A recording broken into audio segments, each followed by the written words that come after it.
My name is Bourbon. It's a stupid YouTube contest. I don't understand how this is supposed to be something legit.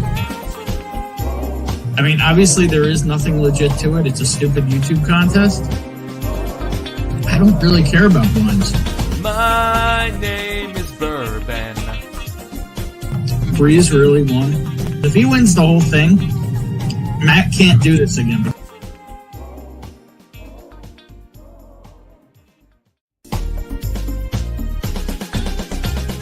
My name is Bourbon. It's a stupid YouTube contest. I don't understand how this is supposed to be something legit. I mean, obviously there is nothing legit to it. It's a stupid YouTube contest. I don't really care about blinds. My name is Bourbon. Breeze really won. If he wins the whole thing, Matt can't do this again.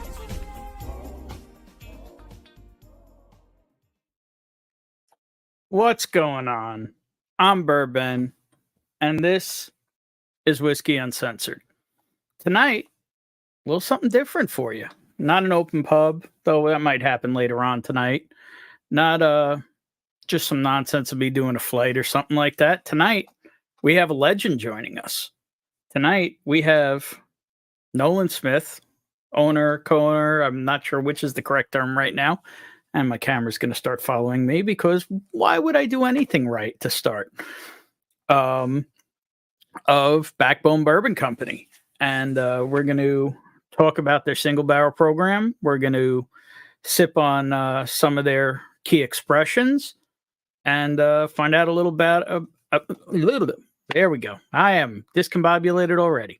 Would it be me if it wasn't? And find out a little bit more about Nolan's background in the industry. So, without further ado, let me welcome Nolan Smith.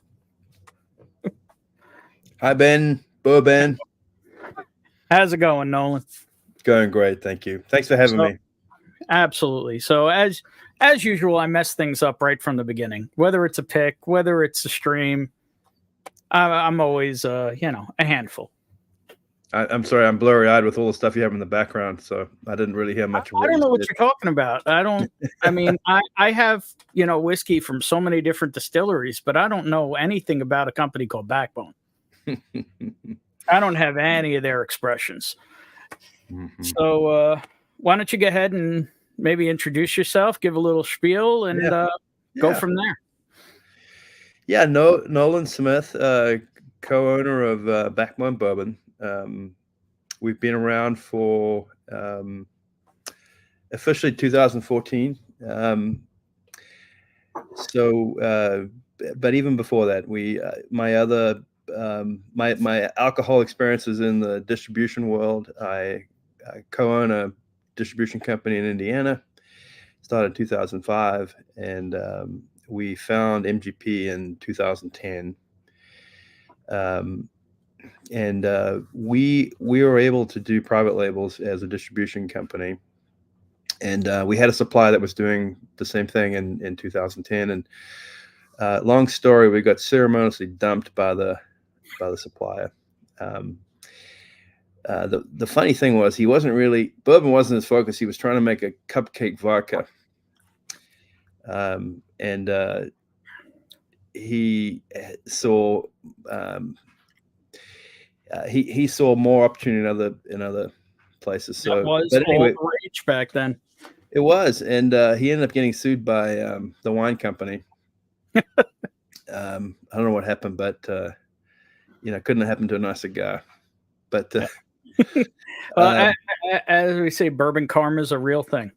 But that sort of opened our eyes to what was done at MGP, and it was amazing how many thousands and thousands of barrels there were down there, and how cheap they were, and people had found it already. I mean, brands like Redemption and High West, by 2010 they were well into that relationship. They had created brands and were building them, and So I feel like I've been in it for a long time. I understand the dynamic. I'm unashamedly an MGP source guy. I think the whiskey is great, but at the same time, it doesn't define what we do. We do our own thing to the whiskey. I view it with all due respect as a great base. We'll talk a little bit about our philosophy, but I see Backbone Bourbon Company as more of a restaurant, concept where we take great ingredients and we deconstruct and elevate, and we come up with our own version.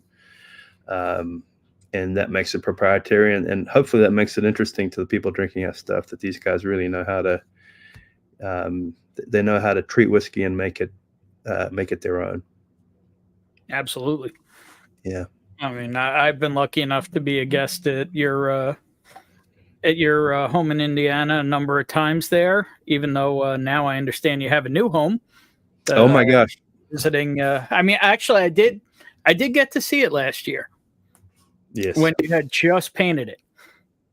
Mm-hmm. Ben, it's a lot.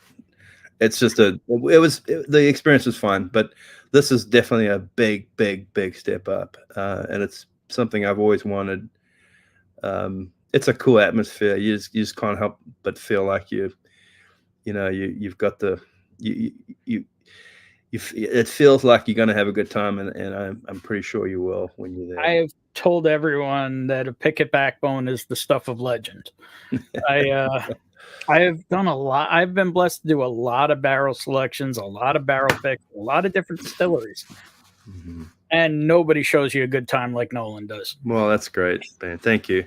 And you're a great guest. So that's half the battle, I'm mediocre at best, but our group is fantastic. Yeah. Well, you should say groups, because you're a man of many groups. Well, not many, but a few, more than one. I'm wide enough that I don't just fit into one. Well, I think when you talk about width, I think it's your personality. But I am an acquired taste. Oh, not really. Come on, man. Hey, I'm honest to a fault. So yeah. It is what it is. Sure. So I do want to say hello to some people, but I think go ahead. My glass is empty, so I think we should pour something first. All right, let's do it. So let's start with one of your newest expressions, I believe. Mm-hmm. Let me show this off here, because my glass is empty and I can't have that on the stream. There's going to be a little. Oh, yeah. No, this is 15-year-old bones. God, I tell you what, this thing has been a labor of love, but we finally got it to where we want it to be. Yeah, I may have gotten to taste some of the early renditions. Yep.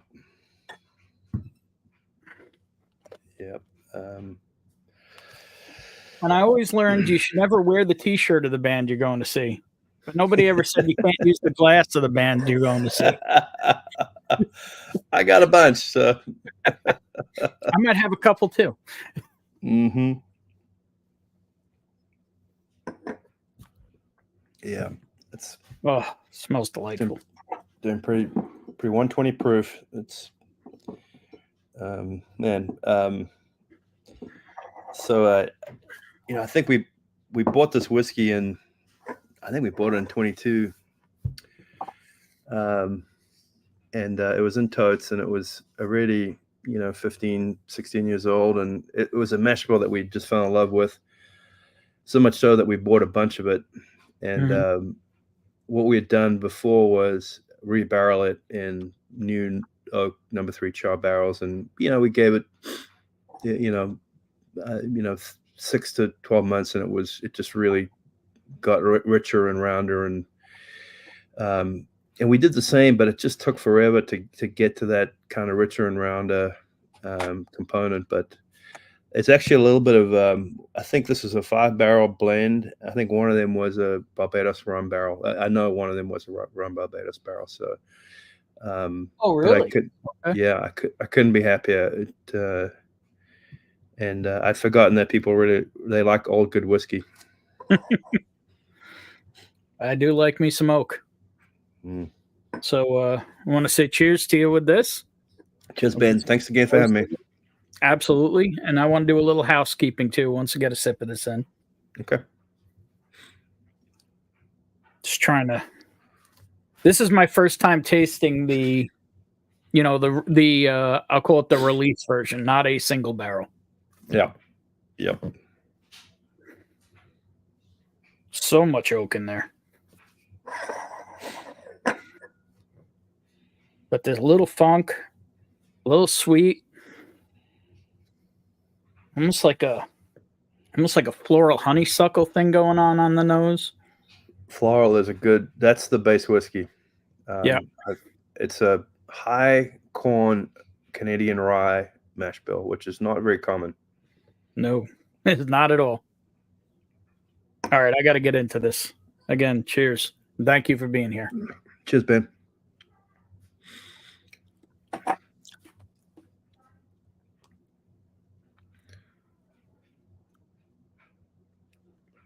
Oh, yeah. She's a spicy gal. Sweet and that is I think I really like the proof point because, as you know, some of these were very, very high proof. Mm-hmm. Some of the early barrels of this, and I think it's way more approachable. I think would be the way I would put it. It's still very high proof. It's still got plenty of rye spice. But one thing, with our Old Bones label, there's two things. Well, one thing really, it's got to be over 10 years old, but every other Old Bones label has 110 proof. Mm-hmm. This one, we just felt like 120 was right because it's just naturally high. And but I think a little bit of water is probably where I'd like to drink this. But it's a good one to start. I mean, I know the lineup we've got up here, but it's a good one to start. It's got a higher tone to it. And I think that kind of wakens up my palate. Oh yeah, it's definitely got almost like a spearminty thing going on as the finish goes. There's a little bit of herbal. There's some floral. I like the finish. It kind of translates that kind of high tone floral. Oh yeah, and it just keeps going. Yeah, it's still sitting on my palate right now. Mm-hmm. Fantastic. All right, let me do a little housekeeping, and then we'll continue to roll. So I do want to say hello to some people, and I also want to say that we are going to do a giveaway tonight. I'm giving away a key expression that we're going to be sipping on tonight, a bottle of Backbone's highest awarded whiskey, the Decade Down Uncut, and also going to give away a flight of single barrel Backbones that I have. So if you enter, usual rules apply. Links are in the description, and please tag Drifting Drams and or Katie Kirk with any entries. And then I just want to say hello to some people. Brian's here, Slapshots Roadhouse. Cheers. There's Katie Turk. You'll get to meet her and her husband, Ethan. Your air quality in your home recently changed to poor. Wonderful. Automation at its finest. You will, I believe, the Turks, her and her husband Ethan, will be on the pick with Dusty Dan, so they'll get to meet you. I don't know if you've seen them before. Rick's here. Cheers, Rick. How you doing, man? I will probably burn through some whiskey cheersing people here. Dave Vogelsang. David, DMCKY Prescription Bourbon. I believe he's been there on a pick before. Doug H. Sugar Kitty. I'm just going to plow through this. Burton, there you go. So excited for the stream. My table is full of Backbones, starting with the Decade Down. Then maybe some Forge or single barrel picks. Let's go. Mm-hmm. Mr. Jiggs. Cheers, everyone. Time to break out the Backbone. There you go. Mark Emenecker. How you doing, Doc? Peter White. All the way from Alberta, Canada, I believe. I think he's in Alberta. He'll correct me if I'm wrong. Shredward, how's it going, man? Let's see here. Big Cat, how you doing, man? I'm just blazing through this. There you go. Mark, only have one backbone. A pick from A&B Liquor in MI. I always get that wrong. Is that Missouri or Mississippi? Oh, Michigan. Never mind. See, I mess everything up. John Kranz, how you doing, man? Beach Sand Bourbon's in the house. Just blazing through. Tater Dom. Will O'Neill, he's a huge fan of this. There you go. Super excited for the stream with two awesome gentlemen. He's in Chi-Town or Chi-Town, however you call it. He's got a number of your expressions and a number of my picks. Or our picks, I should say. There you go. Katie's excited for the stream. The Whiskey Saint, Darrell Stewart in the house. How you doing, man? I believe he's going to be coming. Whiskey Dan as well. So you're going to get to meet a lot of these people there in chat. There you go. Pinch-Hitter Whiskey Lounge. Cheers, Jim. Piper John. And through this as fast as I can. There's a lot of people here. Thank you all for joining us. Looks like we've got almost 40 people right now. Hopefully those numbers will climb. But if you're here and you like it, hit the like. Or just hit the like because you feel bad for me. Whatever works. There you go. James Morgan. Here you go. Any chance of an export backbone pick for the UK? He's over in London.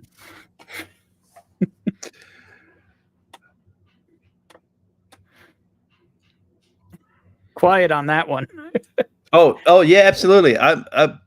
My sister lives in London, so we'll get you a bottle, James. Don't worry.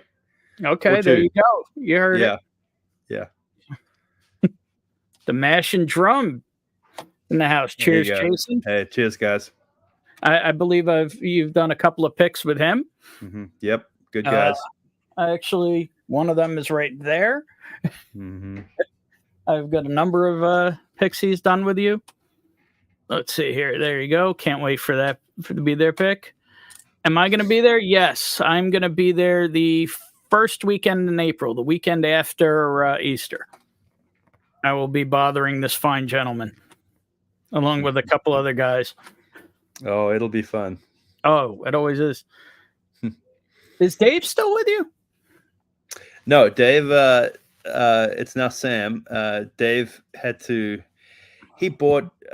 He's doing real estate. He and his wife bought another house, and he's worked exclusively on renovating it. And we could. Maybe you should come to the tasting. Well, the tastings. I can. Yeah. I mean, he's a good friend, and he'd love to see you guys. Yeah, or just we are staying in Indy that night, so we always invite you. Yeah, well, maybe I'll come one of these times. Well, if not, maybe Dave will. Yeah. So Dave used to work with Nolan. He was part of a couple of our first picks there, and he's just a great guy. Great guy, wonderful. Yeah, my bottle of Decade Down is signed by both Nolan and Dave. Yep. Let's see here. Let me just blow through the rest of this.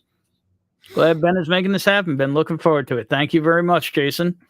And I'm sure you'll probably see Nolan soon enough yourself. Come and see us. Well, the last pick he did was one of your fusion blends. Oh my gosh, I'm delving deep into that, boys. Yep, I gotta tell you, we'll talk about that a little. I got that bottle is right there. I believe he called it the flux capacitor. The what? Say it again. The flux capacitor. Oh, God, I love that. I'm a huge Back to the Future fan. Well, I could bring it along if you want to. If you want to remind yourself what it tasted like. Yeah, we've got some of that fusion stuff, but we're putting it. We just did, I think, 4 or 5, but they're all in Armagnac barrels.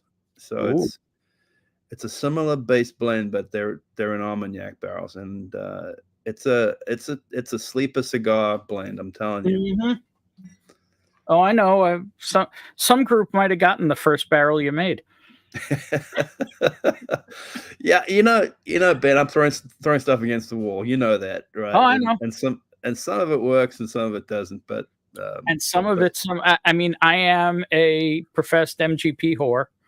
So, and when you elevate it to the next level, and you also have just back stocks that other people don't own, that it's just, it hits me in my happy place when I'm there. Yeah. No, I think the pick you just got, I think it's a 2015 March. It's just turned 9 years old. It's one of the best tasting barrels at the moment, and anyone who tastes it's like, that's money. That's a group known for their MGP picks. Yeah. Yeah. And they should be. Mm-hmm.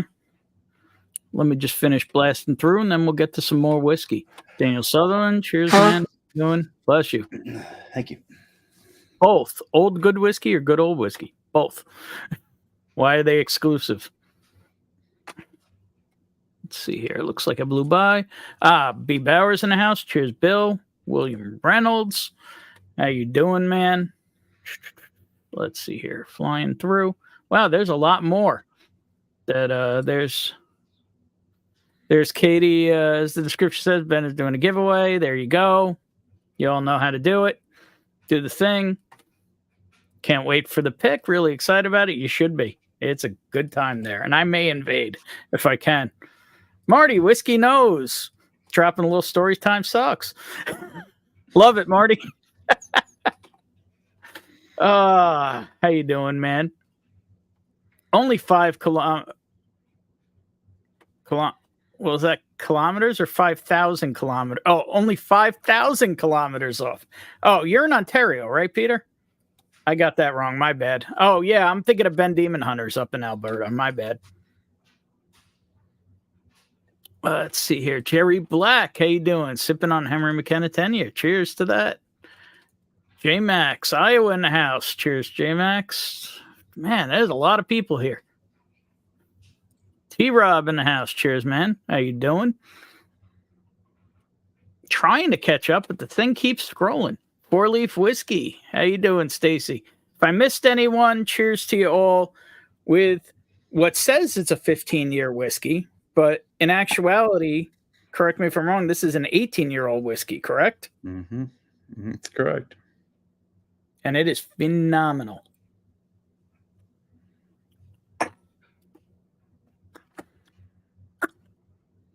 Wow, that's good, Nolan. So, I mean, that's a good example of what you do, though. Mm-hmm. You took a base whiskey that you liked, that you were able to acquire a good amount of, but kind of put your own spin on it. Mm-hmm. Yeah. It needed something. I mean, it just, maybe in Canada it was perfect, but for our market, it needed some richness. And we've, in our prior experience, adding that extra barrel was going to do that. But then, to help that along, we added that Barbados rum barrel. But it's still very hot toned. I mean, it's not bourbon, but for as old as it is, it seems pretty young to me. Yeah, it doesn't blast you with it that it's 18 years old. It's definitely, but it's got like this nice, I don't know how to describe it. It's got this beautiful spice that just lingers. Mm-hmm. Lingering spice was my spice girl. So, yeah, and I think that's you could make it. You could say it a bunch of different ways, but the one thing rye does differently to bourbon is it's got a spice component, but it's not cinnamony. It's almost like a hot pepper. Yeah. And yeah, absolutely. There's, I think bourbon tends to be a lot deeper base flavor, and rye tends to be a much more middle and higher up in the palate. And that could be a number of different spices. It could be that cinnamon. It could be that a little bit of pepper, as you said. So, but that's what rye gives you. And it's a really interesting. Go ahead. Oh, I was going to say, but it's like a chili spice, but no chili or pepper flavor. It's like that nice slow burn almost, but very light. Like it's just letting you know you had something spicy.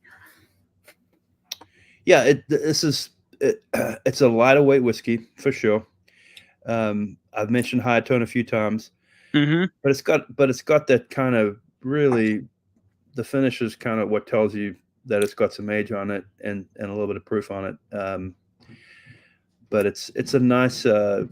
There's some things to think about with this, and that's why I'm pleased with it. It's, I understand that people like what they like, but I mean, at least if they try something different, it should be interesting. Now, has that hit stores yet? Is that available anywhere if anyone's looking for it readily? Is it more out? Yeah, I use the cursed word allocated, but no, it is allocated, but we did a very small batch. But the best place to look for this is shared pour. Is with Jay. PC with Jay, yeah. Yep, Yeah, it's gone out to a few states, but that's where to look for it. And anytime I'm in a format like this, that's what I say. Mm-hmm. Yep. Yeah, and it's wonderful. It's not super viscous, but it is a little oily. But I just had a glass of water, and I still have it on the palate, which is just wild. Oh. So that's kind of, a start on what you're doing with the whiskey. Do you want to talk about go into our next expression and talk about Uncut? Sure. I'd love to. This is near and dear to my heart. So, yeah, I only have one. This is the only bottle of this I have. Yep. You won't see any bottles that look like this around me. But this is batch 28 of Backbone Bourbon Uncut.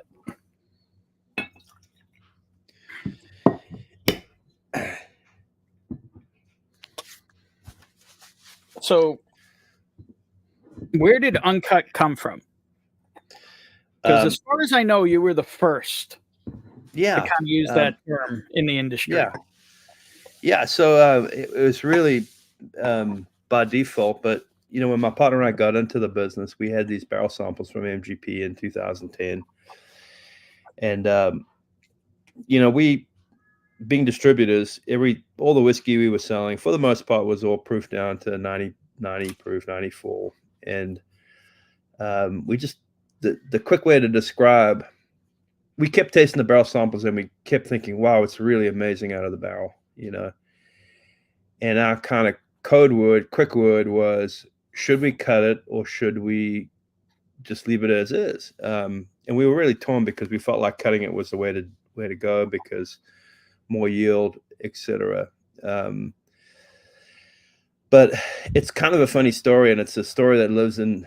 It's a legendary story that lives in infamy in our company. But during that year, we had this, I don't know, 200 ml sample from MGP, barrel sample, probably 118 proof. Mm-hmm. And we got one of our customers over that owned a bourbon bar, and we were like, let's get this guy to tell us what he thinks about, should we cut it or should we not cut it? And so we had some people over at our warehouse for a cookout. It's a beautiful summer night. We had the customer come over, and it was my partner and I and our customer, and then it was one of our senior employees who we appreciated his input. We poured something we had about this much left in our bottle, right? This is the entire business is based on this much whiskey left, right? And the idea was that we were all four going to taste it, and we were all going to talk about, what to do with it, mainly whether we should cut it or not cut it. So my expert customer, we're kind of at the back of the warehouse, a beautiful summer night. He turns his back to us. He gives it a good swirl and just downs the whole damn thing. I mean, all this is just gone, right? Mm-hmm. And then he turns around and says, "Don't cut it." And so we thought, well, but we better not cut it because, that's coming. That's great too. But I only held it up because Somebody mentioned it in the chat that it just Yeah. hits. Well, it's the same thing. I mean, we just love our saying is proof is in the pour. You know, we just the 2010 when we were looking at all the stuff, we just felt like I mean, this whiskey that we were tasting was probably less than 4 years old. It was probably between 3.5 and 4 years old, and it was delicious, absolutely delicious. And you know, my partner and I are pretty discerning, but we didn't have to go very far to think that this was a very delicious source of whiskey. And so, you know, the real tradition of Uncut is we're on our 28th batch, and it's literally 10 barrels at a time. It's never proofed. It's minimal filtration. Whatever the proof in those 10 barrels are, that's what it is. In recent batches, we've started to dabble a little bit with some of our, you know, our portfolio barrels. I mean, there's a little bit of finished stuff in here, but very, very little. Oh, really? Well, and when I say finished, I'm talking about double barreled. I'm talking about waste stave. It's more that kind of stuff that we will include. We have some toasted barrels that we'll include in this kind of a product, but we want to keep this as true to form. This is a really great expression of 5 to 6 year old MGP at barrel strength, and that's really the simple idea behind this product. And Dave Vogelsang has a great question in chat. For someone new to Backbone, what should be my first bottle? I have my answer. I'd be curious what Nolan's answer would be. You know, I think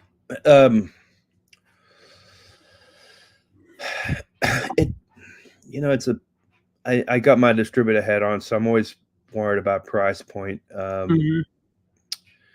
But Uncut should be your first. You know, this is how we started. This is where these guys began, and I think our relationship with proof it's really important to think about when you think about Backbone. You know, back in 2010, I don't know that there might have been a handful of brands that were doing 100+ proof small batches. Nowadays, it's pretty common, but if you want to kind of find out where we come from, I'd say it's Uncut. You know, certainly start there. I have a feeling that some of this other stuff that we've come out is sexier and bolder, and I don't know. But hell, my go-to Backbone is Uncut. That's what I drink most regularly. I mean, it's just really center cut, right down the middle, delicious MGP. So so what I was going to say is, yes, either Uncut or someone you trust's, single barrel of Uncut. Yeah, you know, Ben, I'll tell you a little backstory. At one point, this is probably in, oh my gosh, probably 2016. But Backbone Uncut was 8 years old. We had several batches that were, in that 7-8 years old. I wish I had some of that left. I know. I mean, it was just amazing. Yeah. And actually, just one of my oldest recent finds, an old bottle of batch 16 right here. Oh yeah. Okay, well that's a good proof. Yep. That's a great proof. 120, and this one, it's only a 5-year, but it's bottled in 17. Yeah. Yep, and barreled in 12. Yeah, I think that was a transition point, because I think at 16 we really didn't have enough older whiskey. So we were using our oldest barrels to do Uncut. We didn't have any of the stuff we're going to taste coming up, but I know we started in Texas around that time, and the boys down there just loved how old Uncut was. And and maybe we can get back there. I think I have a really my desire is to really elevate Uncut to a different level. And basically what I want to do is make it an older expression. And that's in the back of my mind going down the road here. So, oh, it's delicious. I've made my way through many bottles of it. So you got a little comment here from John Krantz. Old Bones 10 years, one of the best bourbons I've had. And I believe he had batch 1. Oh my gosh. Correctly. Yeah. Yeah. John, I completely agree. I have my last bottle of batch 2 right there. Yeah. Well, I'll tell you what, maybe what we'll do with the Barrel Outlaws is we'll crack a bottle of batch 1 Old Bones when you guys are in town. It'd be nice to go down that road. Twist my arm. Twist my arm. But yeah, no, Old Bones is special, and it's just a shameless plug. We're going to have more Old Bones 10 bourbon this year than I think any other year. Really? We've got some barrels that have come that we've literally owned for 10 years that are going to be bottled, and then we found some wonderful Boston, Kentucky 10-year-old whiskey, and that'll hit the shelves. Should be in April. You should start to see that. Shed Pool will get a healthy allocation of it. Excellent. Yeah, and Old Bones is bittersweet because we really can't control that age. We've never tried. We can't be that company, but we have enough. We've had enough time in the biz to have those relationships where they do come up. We can get them for the most part. But so the majority of your sourcing is MGP, but not all of it. Correct. Correct. And that's I did want to talk about that, Ben. I'm glad you brought it up, but we found some stuff from. I mean, I've had stuff from Peerless. I've had stuff from Dickel. I've had stuff from Green River. I've got stuff from small distilleries, but about 4 years ago, 3.5 years ago, we started an important relationship with a distillery in Indianapolis. Late day. Actually, I'm going to put you full screen for a second while I go get something from them. Okay, great. While you talk about that. Yeah, but I just found these guys are making fantastic whiskey. I think they haven't really gone broad market with their whiskey because they just don't have enough available. They sell it in the tasting room, but when they do, I think it'll be the best whiskey in Indiana. And I'm not trying to, I'm not making anything up. I mean, it's all pot still. They have a 500-gallon pot still. Matt, the owner, is an engineer, but he's an artist as well. And they've really nailed their distillation process. And they've been making whiskey for us for, almost 4 years. But they've been making whiskey for themselves. And I'm really looking forward to their whiskey coming out. I was to it coming out for Backbone, but it won't be the same. We will use it to blend with our other sources, mainly MGP, and I'm looking forward to that. But it's going to be I will let everybody know through our social media when we start to really use 8th Day, because you will notice a difference. I think that we think of ourselves as innovators and blenders, but when that whiskey comes online, it'll really help us move to a different dimension of what we can do. And I wanted to bring up, they do, as they are doing their whiskey, Nolan introduced us to one of the greatest palate cleansers of all time, which if you ever see 8th Day, that is their logo. So I had to get a can of the Arrow. Oh, but it's one of the greatest palate cleansers I've ever come across. And Ben, every tasting that gets to it because it's a great palate cleanser. Yes, but what other groups leave with palate?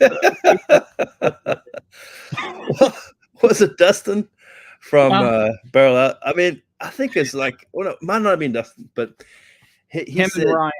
Yeah, his one of them said their wives said, "Don't come back unless you have 5 cases of the Earl from 8th Day." So that's great. That's awesome. Yeah, I mean, I think I have 1 can left of this. It's a good thing I'm seeing you in a few weeks. Yeah. So this is actually their in-house distilled gin mixed with tea, with Earl Grey tea, lemon, and honey, and it's great. And I'm not a mixed a mixed drink or a canned seltzer drink or anything, but it just works well, especially with the whiskey. Mm-hmm.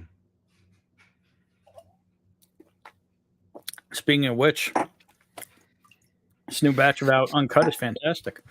Mm-hmm. I don't know how else to talk about it other than it's just yummy MGP. Yeah, I think it's some, but yeah, I think it's the closest thing you're going to get to, good MGP at a good age, at barrel strength. Awesome. So you said this is starting to be. So you said these are 10 barrel batches generally, give or take.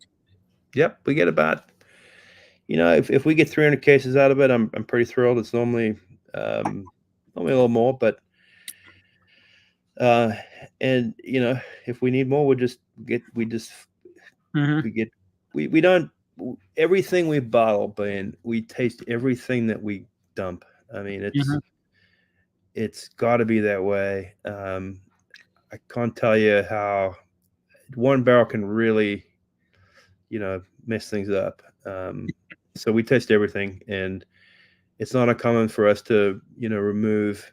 If we're doing a batch of Uncut, we'll probably pull, 16 to 18 barrels of what we think is the right age, and then we'll pick 10. And the ones we eliminate aren't necessarily bad, although we do come across some bad barrels. I mean, we really do. That's a whole nother discussion, but they're just not maybe they're not as sweet as we want, or they don't have enough char or oak. But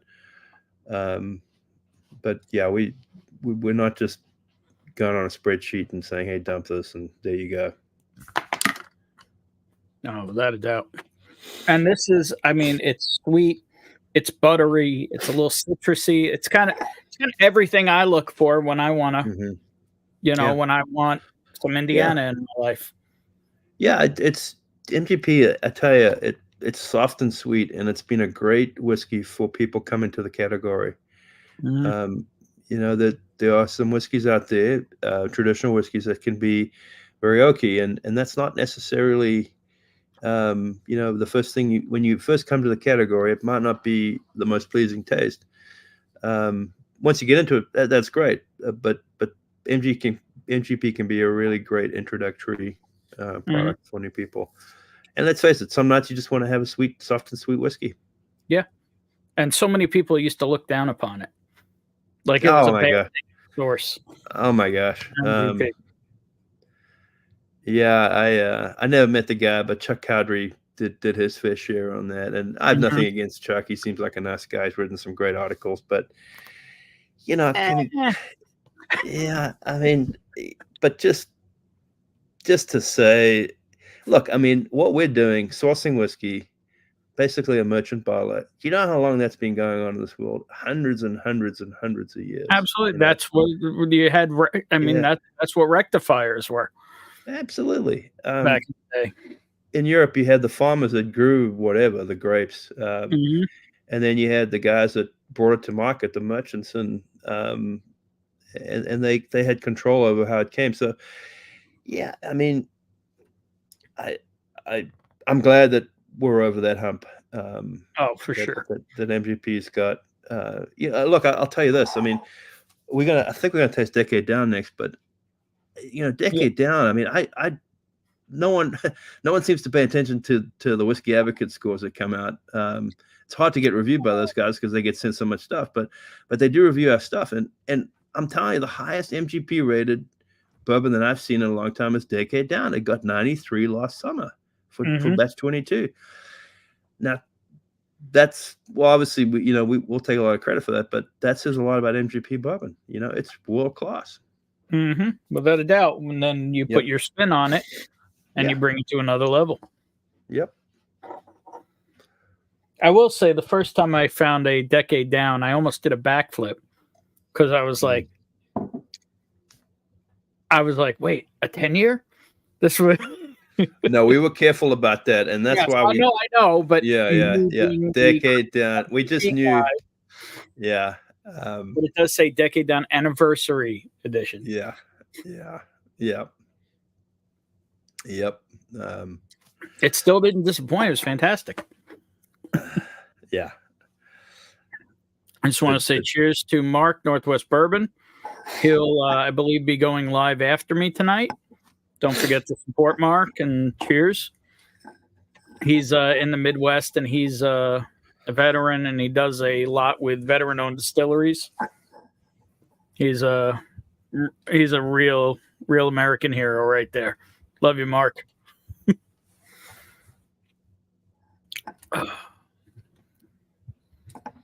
There you go. Beautiful. Just so much going on in chat. Hard to keep up tonight. Oh, there you go. That's one you don't hear much about. I do have one bottle of that left as well that I actually won in an auction. I had the same cough. Yeah. Everyone, none of those totes, all of those totes were not Jim Beam. I honestly don't know. I mean, I was never told, and but the broker we bought it from couldn't say. But the only thing I know is that anyone who supposedly had signed an NDA and did know, the only thing they always made sure to make sure you knew was that it was not Jim Beam. Yep. You draw from that what you want. Yeah, that's funny. And I will take a second to say, don't forget to hydrate. Do drink water on this stream. Yeah. I drink 108 ounces of it, but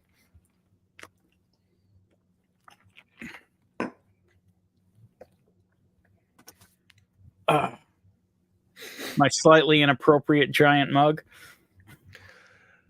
Is it a bucket or a mug? So this is from the gas station in the Midwest called Come and Go. Yeah, I love it. Yeah, and this is egg roll. So this time slot used to be a gentleman in Wisconsin, the Deathless Dogs. And this is his dog. This is egg roll. He reminds everybody to hydrate. So I always pay homage to him as I'm filling the gap while he had to take care of some medical issues and be on hiatus. Same. So, yeah, always got to pay homage to your roots. Mm-hmm. So, yeah, and always got to, drink in moderation. Sure. Yeah. Moderately heavy is good, right? Sure. I've never had more than 4 samples with Nolan. I've, never, I buy very little whiskey at Backbone. Spit out most of what we taste. Everything is, completely on the up and up. We might get a little carried away, but it's all for a good cause. Hey, like I said, nobody shows you a good time like Backbone does. Well, it's fun to, the thing about our program is it's some of this whiskey, I hope this doesn't sound bad, but I haven't tasted it. I've tasted it, but I haven't tasted it recently. So it's kind of fun to experience that. And just to say that our program has got a lot of variety, and we like to jump to different things. Mm-hmm. We start off with some pulled samples, and then we, as you'll see in April, Ben, we can drill into a lot of barrels now. We've got over 400 barrels that we have access to. That if we find something that we can, if the initial lineup kind of leads us in a certain direction, we can go find sister brother barrels and go and do barrel comparisons. So I have my personal favorite. I think is a good point to talk about the barrel program. Well, I have my personal favorite. Some of those double barrels, I think it was 2 years ago. Yeah, that's how Brad, the Barrel Outlaws. And those are just special barrels. I mean, and Wave Stave, which we talked about earlier, that's kind of a little bit of that. How do we get back to where we started? We'll never get back there, but just to tell the listeners, we had some double barrels that were totally opposite of what you would expect. The first barrel was 2.5 years old. I think the last barrels we sold, I think the second barrel was a 6.5 year. It had been in the second barrel for 6.5 years. So the combined was 9 years, and they were just otherworldly. And I wish I could say that was my master plan, but it was complete just follow your nose, do what you can to, and that I think we got those barrels in 2015. Well, we bought the initial barrels in 2015, and they were actually in totes, and you couldn't find anything aged that had any age on it in those days. So we bought it in totes, and then we rebarreled it, and I think we did about 100 of those barrels, and we used them all through, the rest of our time in business. And by the time we got to our last ones, they were just otherworldly. I mean, really, really amazing. Yeah. So we've, that's one of my favorites. The proof points, it was just unbelievable. I've told some of the lore of those picks. I'll never forget. So this was the story. This was actually the first pick we did. This one we're talking about was actually not on site, I believe, with samples you sent. And the first people that my buddy Brad sampled on it were like, it's too much for us. We're not really into it. But he knew it was something special. So he brought it to me and a couple, the guys who you've met now. And we all tasted it. And the first time I tried that pick, I was we were in a hotel room in Lexington, actually. And that night I had a flight of old high-rise Smooth Ambler and OKIs, 10, 11 year. And that's, for anybody who knows me knows, that's my happy place.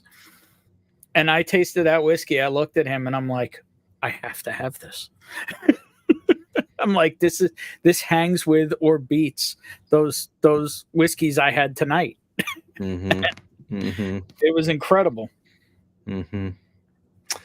Yeah. The last barrel I ever had, I sold to a local bourbon group in Indianapolis, and they entered that one into Fred Minnick's Ascot Awards, and it got tied for first place and lost in a playoff or a taste-off in 22. So it's just, I mean, part of,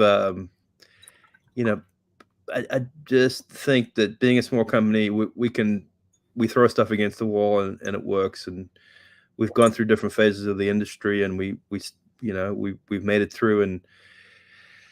And I mean, I can think of probably a handful of things that we ended up having that we never had an idea of what we were creating. Just in the back of my mind, I keep going back to how do we create that kind of stuff. At the same time, how do we back into that kind of stuff again? but it's I mean, we want adventurous drinkers because we're an adventurous company. We like to push the limits of what whiskey can be. We don't want to change the tradition, but at the same time, we want people to think, wow, what's going on here? We want people to think, what's Backbone coming out with next, because these guys are really, thinking about this stuff. And that's what small companies can do. Big companies just don't have the luxury of being able to do that. Now we have our disadvantages too. Don't get me wrong, but shameless plug for, looking for new stuff from Backbone. Oh, without a doubt. Speaking of, let's go to Decade Down. Great. The anniversary edition.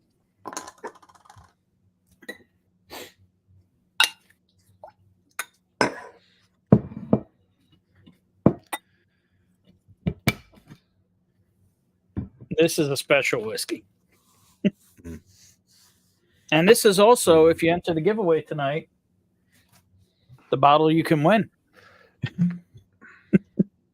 Yeah. This is the bottle I'm giving away. As you see, double gold. Got the gold medal right there.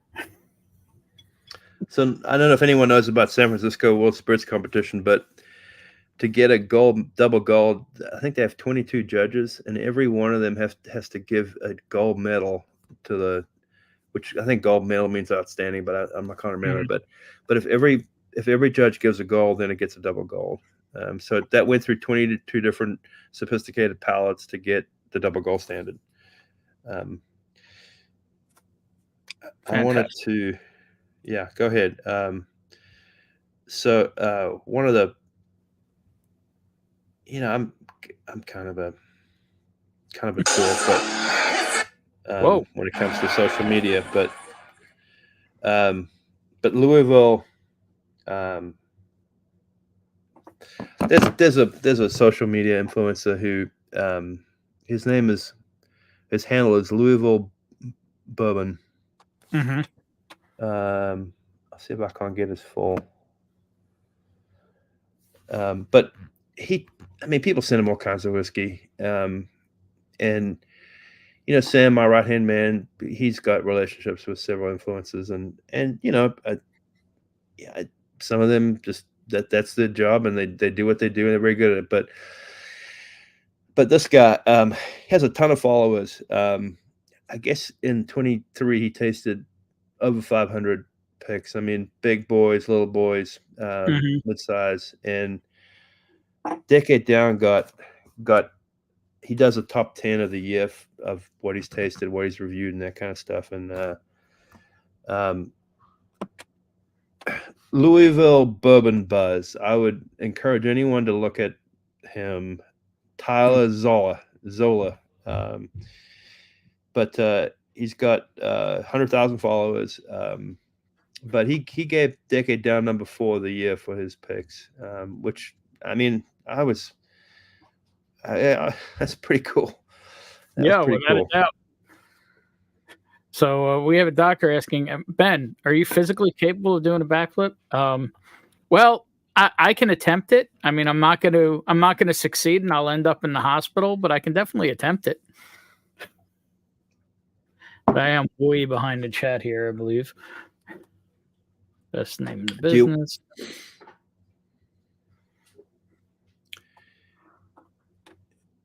Let's see here. I'm thinking, wow, I'm that far behind. There you go. There's a legend in chat. I don't know if you know who that is, Nolan. BT. That is BT. I don't think I've so. known him from Maryland. A little Brian Tracy in house. Oh, okay. Cheers, Brian. From formerly of Sagamore Spirits, prior to acquisition. Cheers, Brian. How you doing? And we did have one question. You didn't really talk about your background much. Somebody was asking if you were Australian. Now I know you're not, but I don't know if you want to talk about your background at all. I'm originally from South Africa. I came here in the mid '90s. Went to a local university called Butler University, and was able to work, and then met my wife, and started in banking and corporate finance, and was just miserable at that, and was always an entrepreneur, and started a distribution business in 2005, and then Backbone in 2014. So I love this country. I'm a proud immigrant. Well, I'm first generation and on my side, so Yeah, absolutely. It's it's, as they say, it's a land of opportunity. Absolutely. Even though it's a little tumultuous at the moment. Yeah. It's still, I think it's still better than anywhere else. That's for sure. Yeah, there you go. Cheers to that. Mm-hmm. With a little Cheers to that. down. Cheers to that.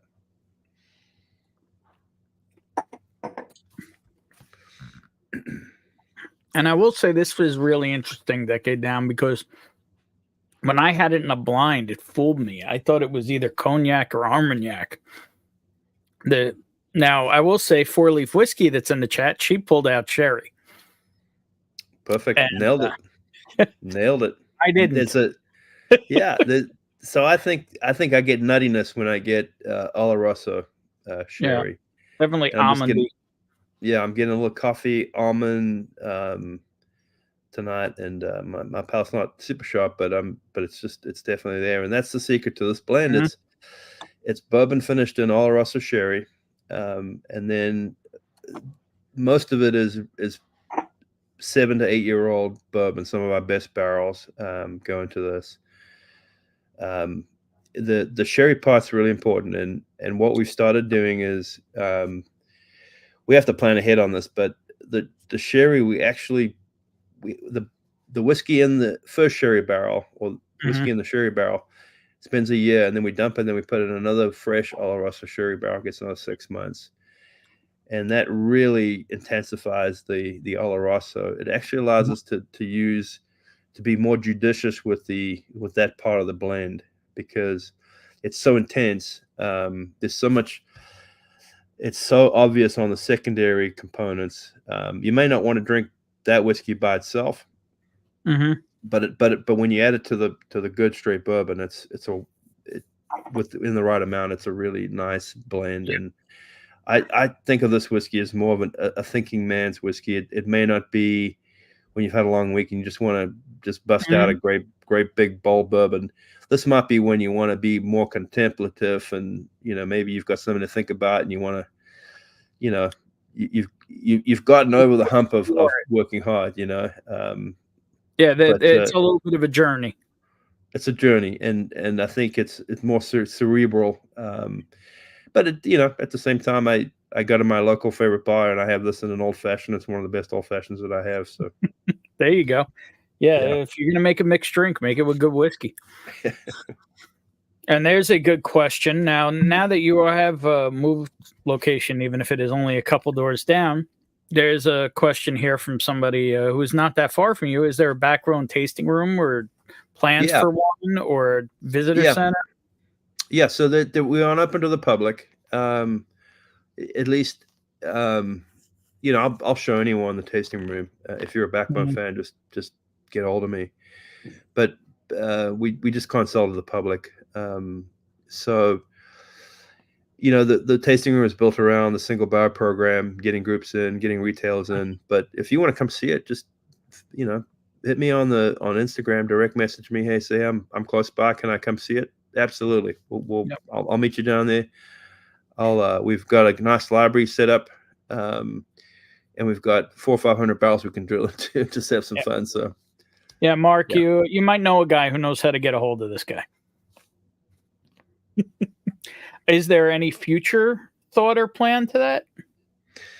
So the licensing is really tough. We're not a distillery. Don't want to be a distillery. But I think, I don't know how to answer that question. Okay. That's what it is. It's the truth. That's all it is. And Whiskey Nose coming in and saying, cheers, Nolan. Thanks for all the great picks. Hey, Ben, can I announce something? You can announce anything. This is your platform. Yeah, it's we've got some things planned for this year that are social media driven, but one of the things we're going to do this year is we're going to create some micro batches. Okay. And if the 40, 50 people on the stream right now, you're the first to hear this publicly, but it's going to come out pretty. Okay, yeah, it's going to come out pretty soon. So, our thing is we know how to craft whiskey. We know how to come up with things that are cool and special. I mean, again, think of us as a restaurant that we have different ingredients to work with, and we can really come up with some things. But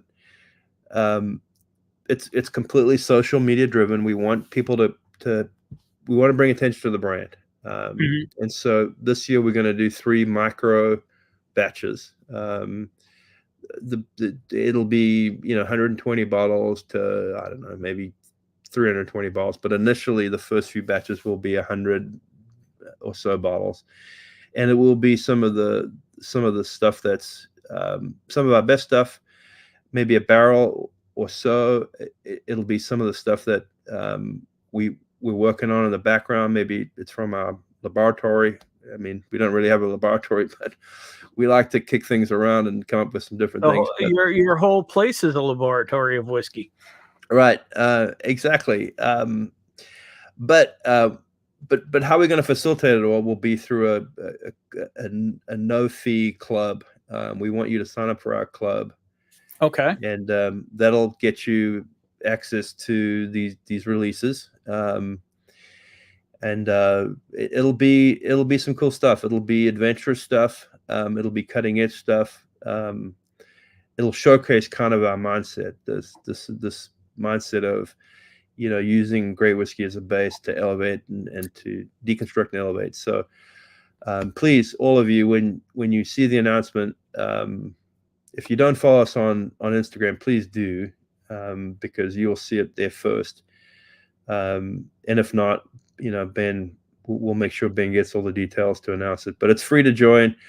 The bottles will be around $100 a bottle when it gets released. It'll be a pre-sale. It'll go through our DC retailer, and it'll be a lot of fun. I can't wait to. I've already got the first 2 releases done. Oh, I mean, they're done. I mean, it's not bottled, but they're done. But it's going to be a lot of fun to do this, to exercise. I may need to check that out.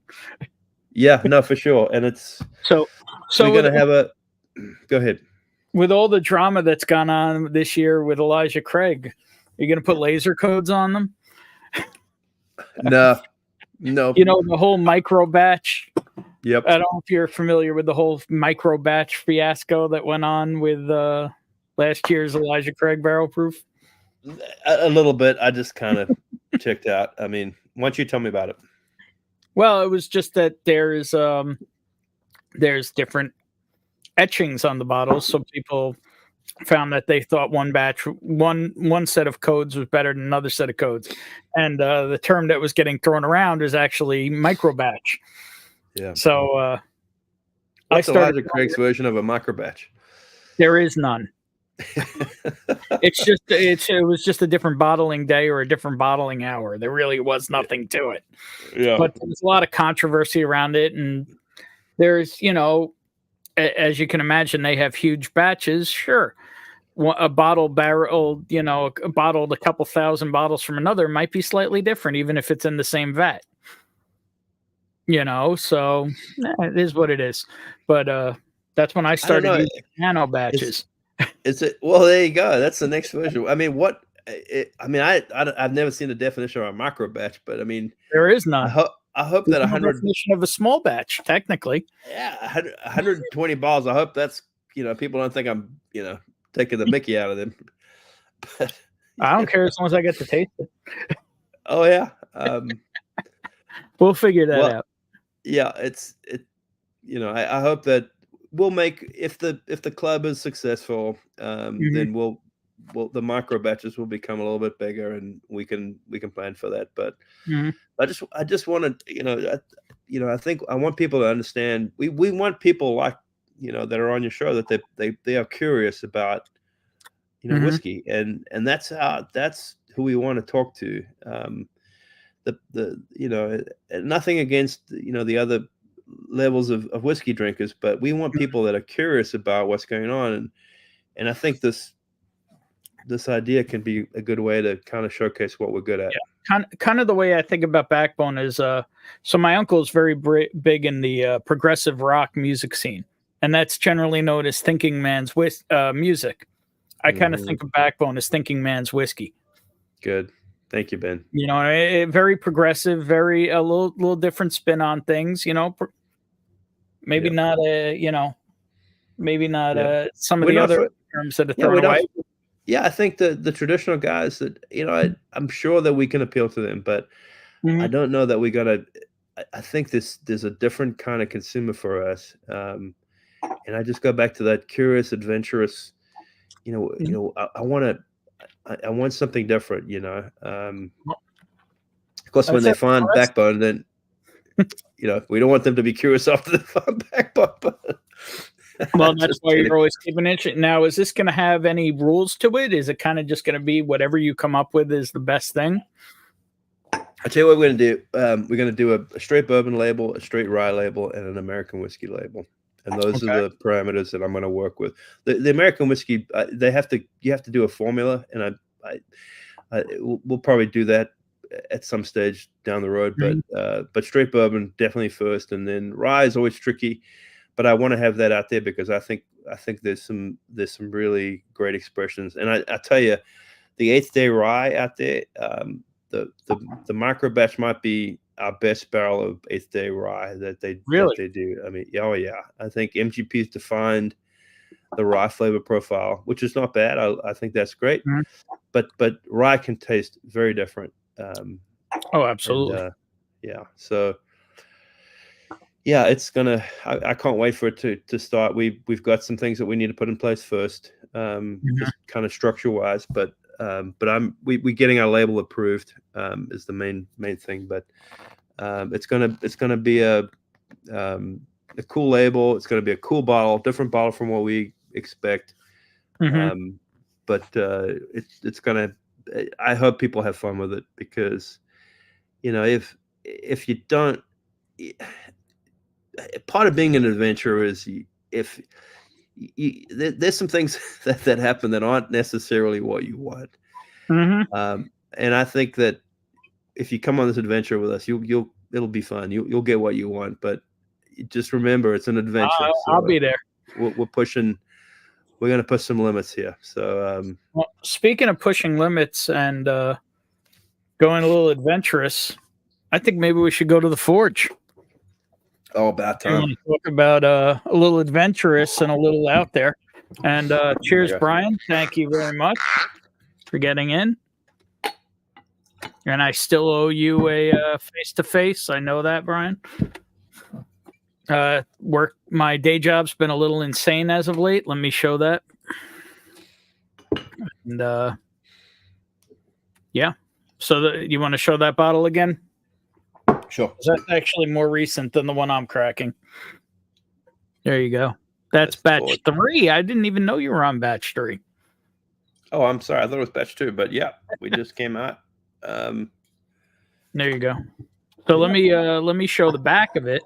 Well, this is mine. This is actually batch 1. I've been saving this for a special occasion. It's 5-year bourbon, 9-year rye, and 14-year light whiskey. Yeah. And yeah. And that special occasion is right now.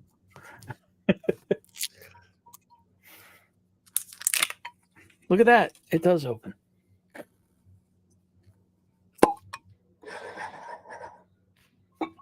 So where did the idea for this one come from? All right, true story.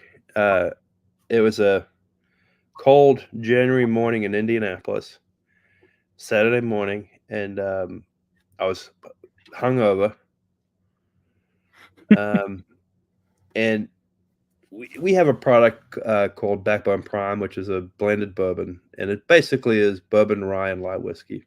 And in my hungover state, I thought I'd set it up the day before, so I had the stuff that I needed to do some blending. But how can we take these 3 categories of whiskey and make it a premium version of Backbone Prime? And in Backbone Prime, we put very little light whiskey in. It's between 2 and 5%, depending on the batch, depending on what we think it needs. But so I really ramped up the light whiskey component.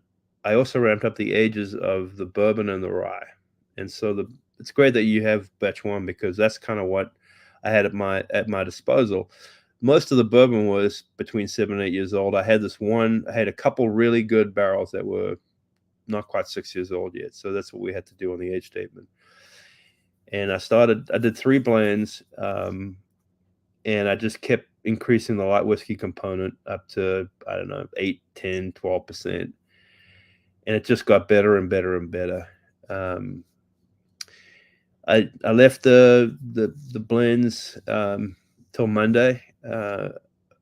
Monday, you never trust what you just blended because it you just can't. It's just too much going on.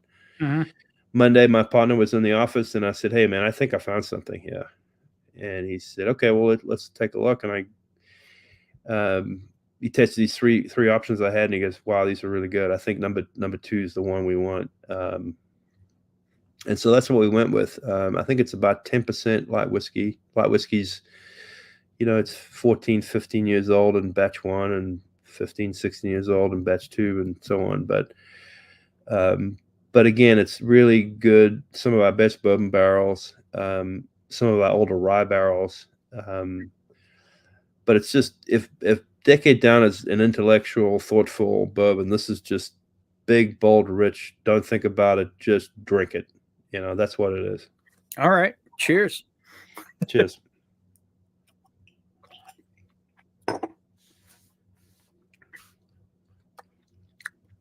That'll get you there in a hurry. That goes down dangerously easy. I think of all our brands, I think the Forge has the best chance of really breaking out. It's much more classic bourbon flavor. It's got that sweetness. It's rich, it's bold. It's quintessential American. Yep. But it's got the dry spice. It's got the sweetness. Mm-hmm. It goes down like water practically. That's I haven't had this in a while. That's the batch one at least. That's dangerous. Yeah, that's a good one. Fantastic. Cheers, Todd. Another channel 21090s here. Everybody was commenting on your reveal of your accent. And Canadian. Yep. Dr. Amenecker was saying he had a South African working during a cruise ship. They accused him of being Canadian. One, he wasn't Canadian, eh? Yeah, exactly. There are a few Canadians in here. Yeah. There you go. Okay. See, you cannot find Backbone Distillery on Google Maps near Indy. Yes, that's true. But you might know somebody going there shortly. Just saying. I can put you in touch with Nolan, Mark. There's no distillery. We're not a distillery. Full disclosure. So what do you considered? Well, I think it's NP, non-producing, non-distilling producer. Yeah, NDP. Yeah. Yeah. Although, are you going to consider the 8th Day stuff your own distillate? No, it's a source. It'll say distilled. At that point, it'll be all that you'll see on the back of the bottle is distilled in Indiana, which will if it's bourbon, we can say straight bourbon if we blend it with MGP. So there's a couple of fantastic both sources and distillers now in Indiana. For many years it's been, if it's Indiana, it's MGP. Right. But now it's going to become, if it's Lawrenceburg, Indiana. Right. Well, they are, and we're growing as a state. I mean, especially in bourbon. The boys down at Starlight are just doing, knocking out the park. Starlight. Oh, Starlight, sure. You must know. Their single bar program is wonderful. Yeah, I will say, I'm not going to say anything disparaging, but I enjoy Backbone far more. Well, I would say I've had a bunch of Starlights picks, and they are wonderful. Oh, wonderful. Yeah, without a doubt. But there's also, as far as rye, the Hard Truth down in Indiana. Also, there's just a lot of good craft and, just not even craft, just good whiskey coming out of Indiana besides MGP now, even though that's my first love. Yep, I agree. Okay, so you consider yourself more of a producer and a blender than a distillery. Yeah. I got to tell you, I mean, if you're a distillery, to go all the way to the end of the consumer, that's a long stretch, Owning a distillery is really hard. I mean, it's production. I mean, I tell you, it's just something. So from my distribution business, being the middleman and understanding the bar and the restaurant, the retailer, we just always felt like we were much closer to that part of the cycle, and much closer to what we thought consumers wanted. So there's plenty of capacity out there. to make whiskey. What I appreciate about Eighth Day is the relationship we have. It's a wonderful relationship. They just happen to be making world-class whiskey. So, but the relationship is gin and canned cocktails and yeah. The relationship is what's more important to me, because it's really small business at its best, and that's before this boom, I mean, the big companies kind of dominated the space, and there wasn't a lot of creativity. There wasn't a lot of small guys, and like you were even talking earlier when you were talking about Uncut, when you brought that out, in the early teens, who else was doing barrel proof? You maybe had, you had the unusual barrel picks were very unusual back then. You had maybe the Buffalo Trace Antique Collection. There was very few things coming out, that were ever barrel proof. And then all of a sudden there's Nolan. Surprise. Yeah. It's the small business part, the small distilleries, the small NDPs. I mean, they've been a really important part of this boom. The big guys, they do what they do, and they being, they've pushed the limits to some extent, but the little guys have had a big part in this boom, and I believe that they will continue to have a big part in this boom. So I do want to take a second. I want to see cheers to Bourbon Bowler Lee. He actually manages a store out in the Pacific Northwest, but he also, last week we did a fundraiser. He lost his dad last week, so I want to raise a glass to Vic. Cheers, and Vic. Hope you're doing well, Bowler, and cheers to you and your family. Hopefully this community took care of you like we always do, and I hope to see you soon, man, when you're taking care of your family. Cheers, man.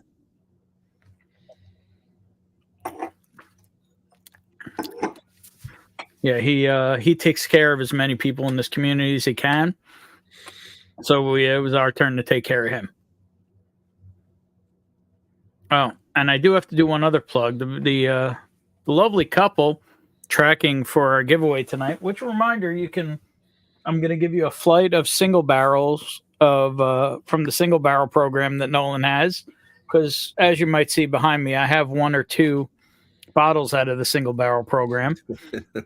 And you can have a nice flight of those, and you also can have a bottle of their most prestigious whiskey, Backbone Decade Down. Just throw that reminder out there. And but I have to also say, the people tracking, if you enter, tag Katie Turk or Drifting Drams, they have their own. Nolan, are you a coffee drinker? They have their own small batch home roast coffee company now. Really? DriftingDrams.com. Yeah, so they make some delicious coffee. I might have drank some this morning. So if you need coffee, DriftingDrams.com. Just saying. I'm making a note right now. Well, I have a feeling, maybe they'd be able to bring some coffee to the pick, maybe some samples for you. I'm going to that'd be great. I'm going to float that idea out there. They actually they're finishing up a batch of barrel aged. Oh, really? The beans are in a. Oh, wow. That sounds great. Yep. It's going to be terrible. I'm not addicted to it at all. Although it's the beginning of the day, it might feel like the end of the day. Exactly. Let's see. There you go. We got people posting your link to Instagram. So what's the timeline on that program? I know you're, estimated timeline. I know you're still. We think we're finalizing the label. We think it'll be approved at the end of April. But we'll probably push we'll probably get the idea out in April. Without the label approval, probably first week of April, and Jay West at Chip was going to help us promote the club. Beautiful. But I'm going to send it out to all my people that bought single barrels, and some of the other email lists we have at Backbone. But if I get a few hundred people in to start with, that would be great. I think we'll do 120 bottles. I think there's going to be. I think you're underestimating your audience. Well, there's a charity component to this, and we haven't that's beautiful. We haven't quite finalized that, but we want it to be for charity, Mm-hmm. and it's a complete marketing thing. Just unabashedly, unashamedly, it's a marketing thing. But we want to showcase what we do, and we want to, if it's something that can make you think for about 20 minutes, then we will have done our job. And if we can raise some money for a decent charity, that's even better. Well, so. As I told you, we did a fundraiser last week on my stream. We raised over $4,000 to help Lee's family just last week. And I know, the man Drum was here earlier. Yeah. He did a fundraiser for National Children's in National Children's Hospital in Columbus, Ohio, and also St. Jude. And I believe he raised the same week. Raised $14,000 in this community. Great. So there's a lot of giving people in this community. So it doesn't matter the charity component, people step up in this community. So I still think you may be underestimating your audience on that a little bit. But there's actually an interesting question here from ASMR Whiskey in Las Vegas. If the stock for the club is that limited, would you consider bottling in 375 so more people could get a taste? Sure, definitely. Yeah, definitely. If you find you have that level of interest and that level of membership. Yeah. No, for sure. I mean, that's actually a great idea. I really like that idea. And this year we just have found a great 375 ml bottle. Does it look like this one, or is it totally different? It's neither. I mean, it doesn't look like that, but it's not totally different. But that's a really great idea. I think that's a really great idea. Andrew at ASMR Whiskey is full of great ideas. Yeah. And if you haven't heard his voice, it is ridiculous. Oh, is it? Generally, I try to read his stuff in an ASMR Whiskey voice, but I can't. I can't do his voice. Yeah, it's unbelievable. I say the amount of panties he must have dropped back in high school was ridiculous.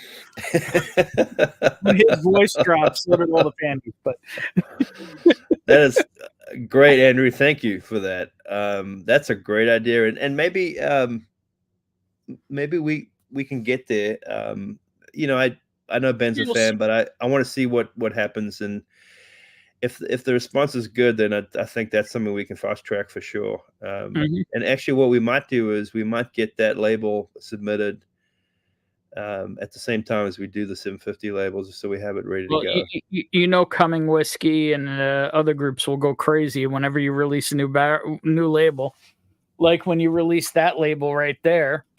Very people have actually had a barrel of that one right there. Your American single malt. Oh yeah. Where'd you get that? Was that Golden Eagle? No, that's Barrel Outlaws. Oh, that's Barrel. They were the first to get one. Yes, we were the first to get. Yeah. Now that is a different animal. Yeah. Have you ever seen the label that he put on the back of that? No. Do you want to see it? Of course. All right. Let me grab that.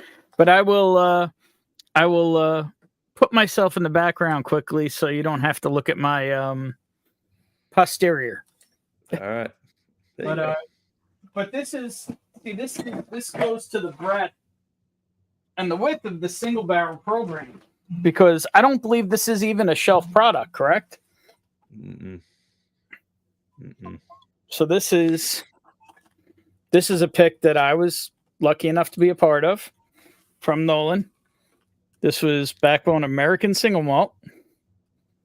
And it had a very distinct flavor. Do you remember that, Nolan? Of course. Dustin. Oh, there you go. It had a this pick had a very distinct herbal flavor. That's true. It was the first time I knew there was something going on there, but that was the first time that Dustin said, this is that. Yeah, this is a special bottle. Is there much? I'm guessing there's not much of this left. Would I be wrong? You know, Ben, what I did, so I had all these weird sizes on that, and I consolidated a bunch of it recently. Yeah, I think that was a 30 I think that was a 30 gallon. Those are, yeah. So I had 53 gallon, I had 15 gallon, and I except for the, I think I consolidated all the 15 gallons. So who knows where they are? They Hey, probably Nolan, taste. I just got confirmation on my watch that you'll get some coffee on the pick. On Oh, Dusty's. wonderful, wonderful, wonderful, wonderful. That's great. Thank you. Is it Katie? Yes, that's Katie and Okay. Ethan Turk. Believe me, you'll know them. Thank when you. you meet them. They are Katie two and of the Ethan. greatest people in this community and two of the greatest people in whiskey. I actually call her mom sometimes. Oh, that's If great. we are going on a pick or something, she'll literally drag me out of bed if she has to. And I'll get out, and there's breakfast and coffee, and I'm like, what the? That's funny. But then man. she'll also yell at me, Mom. That's funny. That's great. Oh. I don't want to leave this one, but we do have one more expression, and I've already way blown through the time you had allocated for this. That's I okay, hope Ben. fun. I just didn't want to be, waffling. That's so. If this is still, if there's still momentum, let's go. All right, that's what I always say. That's the tagline of the stream. Let's go. Let's go and let's go to a big bash. What do you think? Let's do it. And I have never tasted this before, Nolan. Oh man. I have saved this for this because I know for a long time you wanted an honest opinion of it, and for whatever reason, and the reason is that the New York State Liquor Authority sucks. This expression is not in New York. No, they. Yeah, so I'm gonna keep quiet. I want you to just tell me what you think. And it's gonna be a fresh crack, not much air to it. But I know you like this expression a lot. Mm. And I've heard things about it, but I've never tasted it until right now. Let me give it a second to get some air, For sure. Does have to breathe. For sure. Oh, Mrs. Slapshot in the house. Hello, Miss. How you doing? Let me just scroll here. Yeah, everybody's raising a glass to Vic. Baller's dad. I probably made him choke up. That was my goal. Bourbon Battalion in the house. Hey. Cheers, Bobby. How you doing? Cheers, Bobby. Good. How are you, brother? Good to see you, brother. That's my boy right there. Yeah. 3 weeks, Bobby. We're gonna drink and smoke cigars in 3 weeks. Where's this gonna happen? Probably at Bobby's in Ohio. All right. Well, don't count on it, but let me know the day and the time, all right? Because I'd like to be there. I can do that. Okay. Maybe I'll see if I could drag him out. Have you talked to Bobby lately? I love that guy. No. Bobby, really enjoyed meeting Bobby.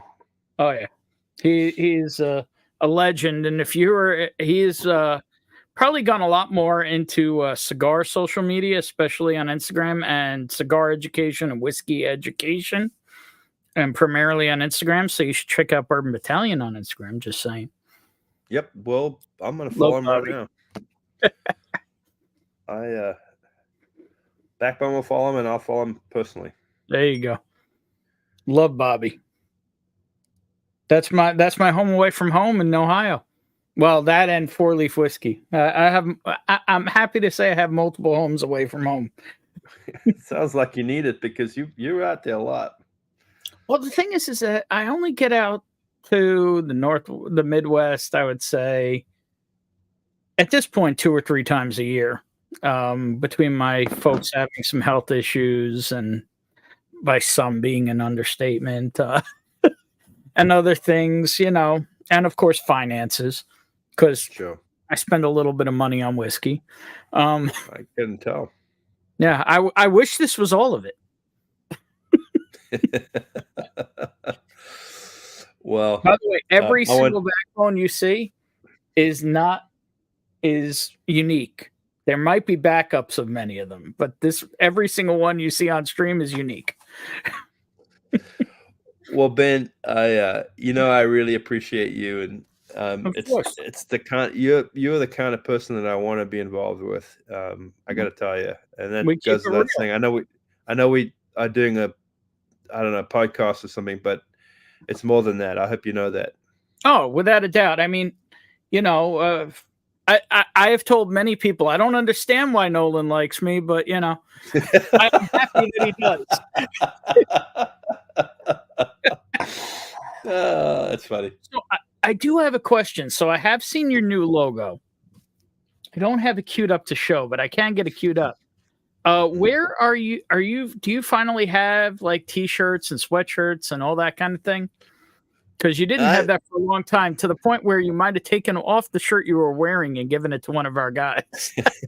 We've always had t-shirts, and we haven't had many sweatshirts, but we've always had t-shirts and glasses and things. But you might have literally taken the shirt off the back. Yeah, I think it was a sweater, because I wouldn't have been super confident to show them my bare chest. But I'll go topless and at Backbone. I don't mind.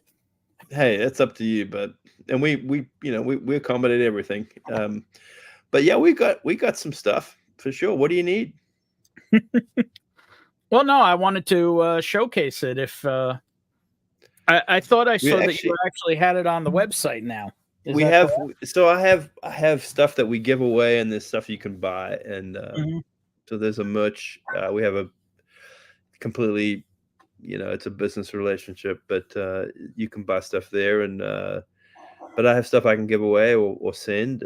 So just let me know what you're looking for. I mean, the merch stuff it's got all kinds of things. I mean, it's got hoodies and sweatshirts and that kind of stuff. But I mean, I couldn't wear the shirt on the stream because you never wear the shirt of the band you're going to see. That's right. Just. But like I said, you can drink out of the glass of the band you're going to see. Absolutely. And here's to some of that Big Bash. Mm.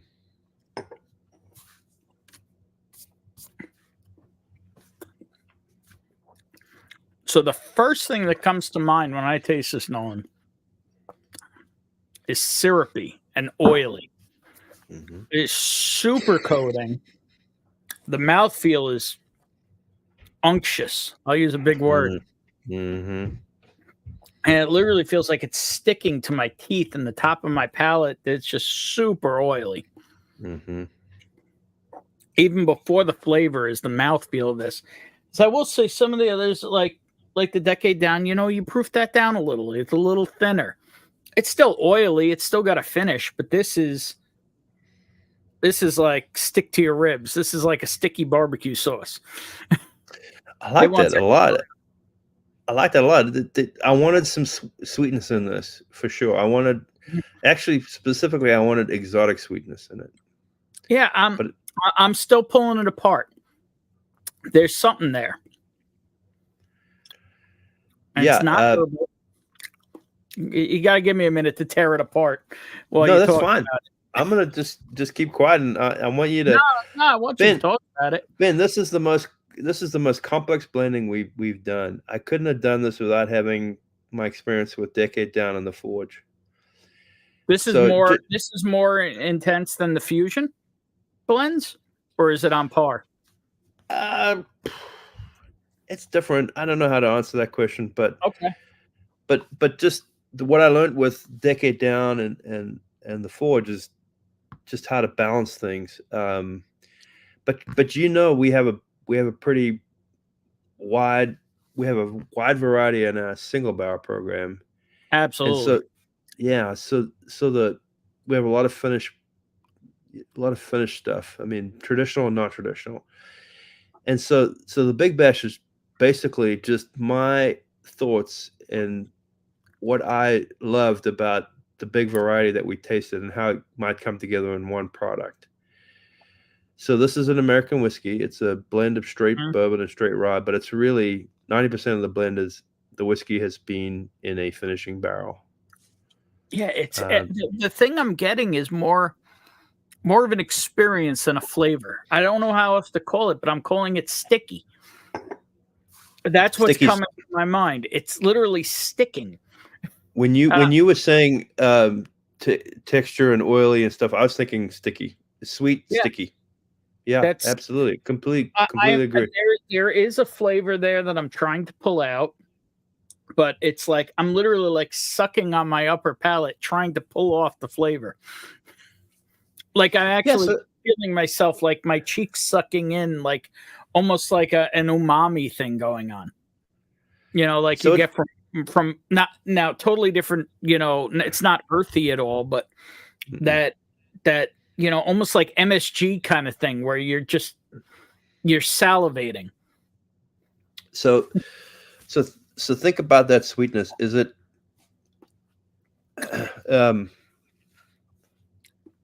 well, instead of saying what I'm going to say, I'll just say that as I tasted tonight, there's definitely more of a dessert.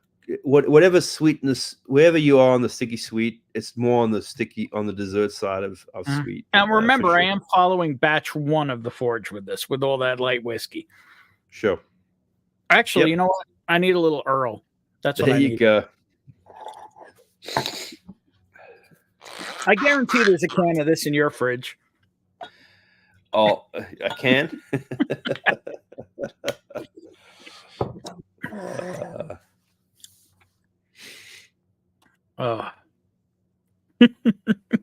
Yeah, I mean, the guys are going to be disappointed. They could still get into 8th day, right? Mm-hmm. But you're actually, what, like 4 doors down, 3 doors down from them?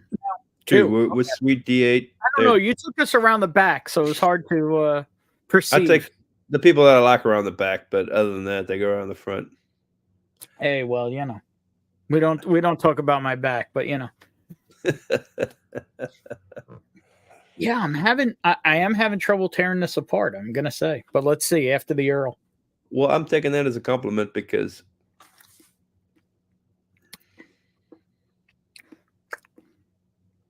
there's definitely a little bit of a funk component, which I love funky whiskey, which I wasn't getting until I did the palate cleanser. Okay. Well, I agree with that because I know what's in it, so that makes sense. If I had to guess, if there's some funky rum in there, nailed it. But like some funky Jamaican action. No Jamaican. No. Barbados. But okay. But banana rum. Banana rum. Yeah. What is banana rum? I'm not even familiar with that. I have no idea. I'm sure it's contrived, but I have a great relationship with one of our finished barrel suppliers, and they might go to when it comes to weird shit. I still wish you could find out what kind of cognac was in that that cognac barrel we got from you.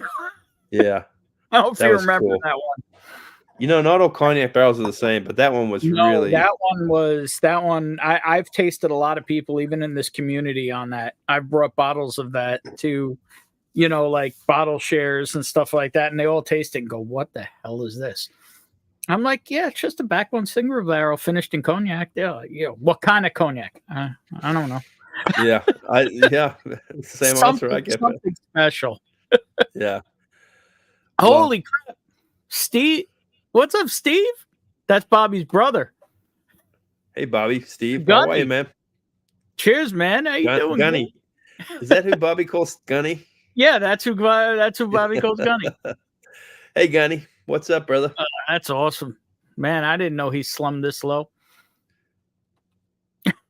There you go, Mark. This is uncensored. Well, if you want to get into Backbone, you got to be a little uncensored. That's funny. There's an interesting question. Jenny saying, try to touch repeated if your rye doesn't help. Ever, with all your sourcing, ever anything from overseas? Oh, boy. Great question. Backbone has we have a scotch, a single grain scotch. What? Yep. It's we did it in 2017. I've We never sold. seen or heard of it. Yeah, it's not. It doesn't have the Backbone name on it. It's called Old Blowin. Old I think what? it's a Blowin. Old. Blowin. Yeah, that's right. It's an Irish term for a guy from out of town. I But need this in my life. yeah, we'll make that happen, Ben. I can get you some. Oh, AULD, not old. Old, yeah, old anxiety, that kind of thing. Oh. But you know, I have a fascination with that whiskey, especially with what we do in our mindset. I could go down a rabbit hole, but I've really kind of kept myself out of it because They still have it in Houston? Bill, if you're still here. Apparently the Houston Specs still has this, according to their website. it's delicious. It's simple, sweet. It's old. I mean, it's wonderful. I mean, I'm so proud of that. Peated or unpeated? Oh, it's not peated at all. Okay. But peated is just a great. I mean, you talk about complexity. Mm-hmm. It's, you know, that's something that I would love to get into, but I've got to, you know, I got to focus, and my priority is the American whiskey consumer. And I understand that, but I think I still want to try it. Yeah, it's interesting, Ben. Let me ask you. Out east, it seems like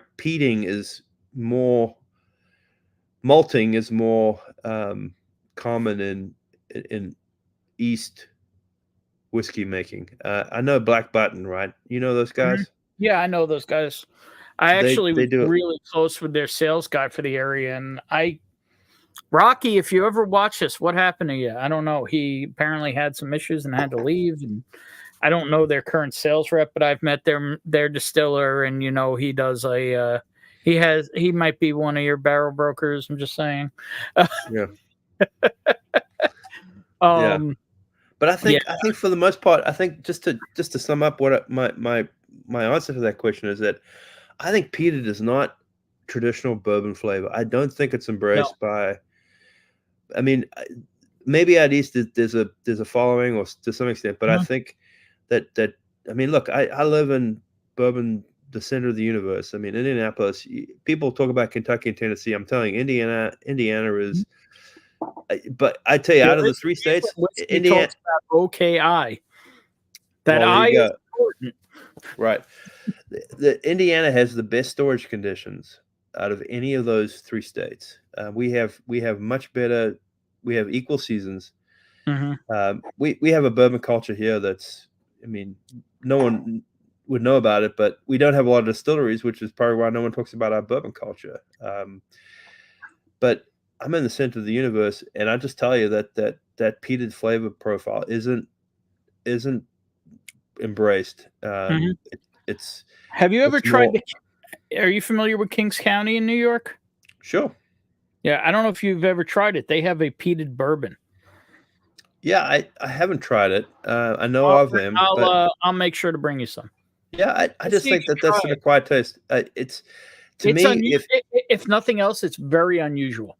Yeah, it's an acquired taste, and it's not what people expect. This is Whiskey Uncensored. My buddy Shribward, north of San Francisco. Old Blowin'. Pretty sure I had that DVD too. See, these are your people, Nolan. Cheers. Cheers, Fred. That's funny. Oh, yeah. That's funny. That's so funny. Oh, that's awesome. All right, so you got to kind of finish off your analysis here, Ben. Come on, man.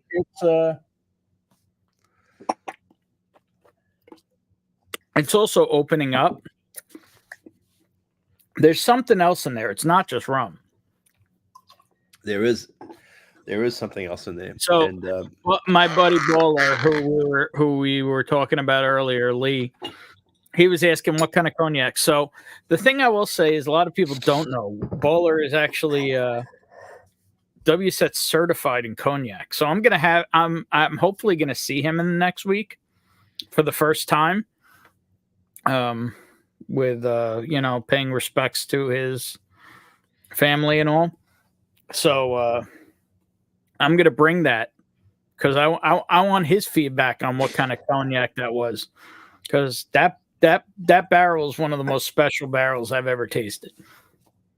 Yeah. I still remember because you had it in a sample bottle in the front of 8th Day. It wasn't one we drilled. Mm-hmm. Mm-hmm. And myself and my buddy Brad, we both sipped it at the same time. We looked at each other, and he just went, "All right, we want that one." That was it. No words needed to be exchanged. It was just, yeah. Yeah. Yeah. That's ours. Yeah. I love that moment. I remember it too. That was that became Backbone Yak. I love it. Great name. Yeah. I gotta tell you, some of the names that the groups come up with are just genius. Absolutely genius. Yeah. I try to have fun with it. That's great. There's a lot of distilleries who don't like when groups, mess with their stuff, and one of the things I love is that you roll with it. As you can see, a lot of the stuff I have behind me is all turned to the stickers, because otherwise they all just, they kind of look like this. Right. So what I love about the name is that it gives that single barrel a much greater identity, because when those groups come about, they go, well, how about that? What do you call the cognac barrel? What do you call it? Let me grab it. But again, I'm not going to make people look at my keister, so I'll put a legend on the screen instead. Yeah, I'll grab a couple of our legendary barrels. This was I might have a little floor whiskey, as you can hear banging around. This was we called it Backbone Yak. That's great. That's awesome. And then the other legendary one, the one we talked about at the top of the stream. Yeah, and you might know the gentleman who illustrated that one. He might have drawn a couple other labels for you. Was that? Don't tell me. From Storytime? Well, not anymore. Not anymore, but that's something we'll talk about in person. Okay. But yeah, back then it was. I forget. I'm drawing a blank. Chris is actually with Foregate now. Yeah, but this was the 137 proof. I love this bottle. Sadly, a lot of it's been shared and not drank, but well, that's bad. But that's what whiskey's for. I only say sadly because I love it so much. Because to me, even though it's only a low rye MGP, it tastes like those old legendary Met/Larry, Met/Ebersol barrels of MGP. So those first barrels, here's a question: do you know who was the master distiller on those? When you say first barrels, what do you? When you started Backbone, the one that started Uncut, that was Metz? Yeah, absolutely. Okay, I didn't know if that maybe was on the edge of Larry Ebersol's era. I think Metz was there till MGP took over in 2000. Yeah, I think so. If BT's still in the chat, he would probably know the timing better. Yeah. No, Metz is just unbelievable. I hear different things about Old Elk, but there you go. But just I just think he did an amazing job. Mass-produced whiskey, amazing job. I mean, Yep. I'd buy that guy a drink any day of the year, anytime I saw him. So, Well, yeah, but he's affiliated with the competitor now. Although I don't it doesn't matter. I mean, no, come no, on. I don't understand their. I mean, just to be completely uncensored, I don't understand their whiskey. I don't know if you've tried much of it. I've had some. It doesn't hang with Backbone, to be completely real. Yeah. I'm not sure what's going on. I mean, I think it's a quality product, but I just don't. The flavor profile isn't my I have favorite. my own hypothesis that I could tell you off stream on that, but yeah, it's. I'm sorry, but that producer in particular that I'm not naming at the moment should be world class. I'm just saying, Yeah, Nolan kicks his ass right now. Yeah, yeah. But hey, let's get back to Big Bash. I want to throw something out there to you. Okay, I killed it, so I'm gonna pour some more. I want to throw out a describer. Okay, go for it. We talked about sweetness. We talked about stickiness. Mm-hmm. Let me throw this into the mix. Go for it. Ripe fruit. Ripe fruit. Tropical ripe fruit. So we're not talking about blueberries, or we're talking about bananas. We're talking about maybe some mango, but we're talking about ripe fruit. Really ripe. I might go the combination of the rye stinging with the sweetness. I might go a little pineapple, like a slightly tart pineapple. It's not quite, but it's maybe guava-y. It's. I tend to get mango on like Irish whiskey. Guava's a better. I think guava's better than mango for sure. Mm-hmm. But there's kind of an over ripeness sweetness to it. Yeah. Which so Barbados rum and bourbon was 40% of the blend. Rye port was the other 40% of the blend, and then there was things like banana rum and bourbon finished in. Listen to this: bourbon finished in Grand Marnier. There's Grand Marnier in this, so bourbon Grand Marnier. Yeah, I actually have one of your Grand Marnier bottles. Not many of those around. I need them. I need them for my regular stuff. So I have, and I actually got it from the Turks. Really? It's right here. I'll show you. Without getting up, I can show you by using my crazy camera. Do you see that? I don't know if you remember Specs right there. Do you see that Specs one? Yeah. That is a Grand Marnier barrel. Nice. That is an intense bottle of Backbone. That is a heavy finish.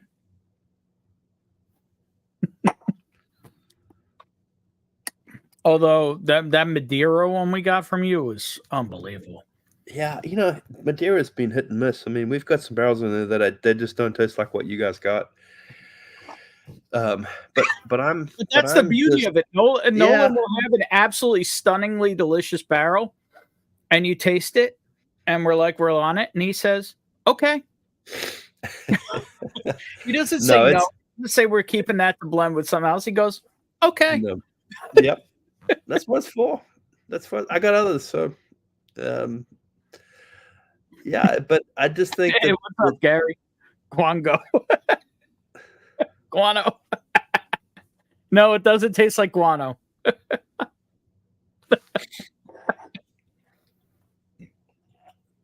Yep. See, there's Katie. Yep. I like that bottle a lot. Yeah. Well, Ben, I hope that everything we tasted different because. Oh, without a doubt, not even remotely similar. Even though it's all the same base. Well, except for the old bones. Yeah. Except for the rye. It's all the same mash bill from MGP. Well, except for when we use some rye and some light whiskey. Yeah. But And it's all 21%, right? it's all 21%. That's my go-to. That was the biggest shocker with this one to me. Was that to me this tasted like 36%. I tell you, I wish I had bought more 36% over my time. I tell you, I just love that mash bill. Absolutely love that mash. I feel like though in recent years, the stuff I've tasted, the 21s have actually shined through the 36s. I think Mets era 36s were something special, but after that, I think the 21s were that. Interesting. Yeah, I mean, I think the idea, the thing about blending is that everyone thinks they can blend, but the thing about blending is you got to create the reason for blending is to create different identities. Mm-hmm. And that's the thing I want people to have, that it's a no-brainer that these are all different, but they're from the same place, and that, that's just something I just want people to know. Yep. There's going to be a couple of fanboys coming with Dusty Dan, Darrell being one of them. Oh, great, man. Great. This is why I may have to crash that pick. Even though it's going to mean staying in the area a couple days longer. Oh, no. Well, you'll be surprised. Well, I already told them all the good barrels will be gone. I hope so, but I doubt it. Yeah, you have way too many stunning barrels that's even possible. I feel like I have a relationship with a lot of them, and I spend a lot of time thinking about what we're going to do with them, and it's so fun. I mean, I'm working on a double finished barrel concept right now. As a release product or as a single barrel product? Single barrel for sure. Okay. But it's a bourbon barrel or bourbon that spent time in a finishing barrel that gets another finish in a different finishing barrel. Okay. And I have nothing ready to show anybody, but I'm working on it. And it's in here. Yeah, it's in here. So there's double barrel, but I'm saying it here first on the world famous worldwide show of bourbon whiskey uncensored. I'm more infamous than famous. Okay. Well, but it's still famous, right? Sure. I'm a legend in my own mind. Yeah, so I'm really intrigued by this idea of matching finishing barrels. I mean, everyone's got a great finish that they just don't do Ambarana. Oh my gosh, Ben, you'll be proud of me. You'll be proud of me. I've stayed away from that stuff. Thank God. If you want your whiskey to all taste the same, that's the barrel for you. Yeah, and I do have a confession to make. I bought 2 Ambarana barrels in my life. Well, you had to with the craze. You had to. Well, here's what you have to tell me. I bought them used. Okay, second good. use. I finished one first just because first use it's just way too powerful anyway. One's getting filled. It's probably filled, but it's the other one I'm keeping because I'm gonna chop it up. I'm gonna put pieces of a number on a barrel and something that I think it'll work with. Well, that's the thing. Well, the key with Ambarana is knowing when to pull it the hell out. Yeah. You can't leave it in there long term. Yeah. And a little piece could go a long way. Yeah. And those are not cheap barrels either.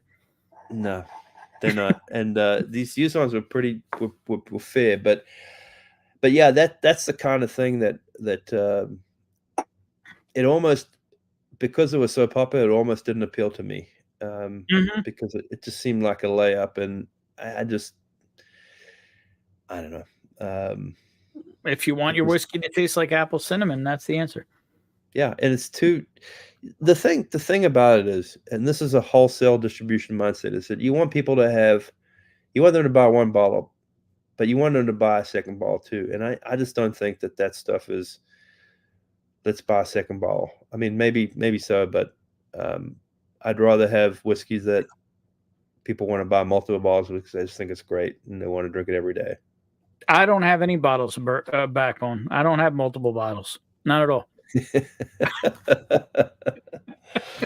You better put that guy on that you put on when you go back to get some picks, because otherwise we're not going to stop since bleeding. you're still here, I have been dying to try this. I'm going to pour a little of the Almost Old Bones.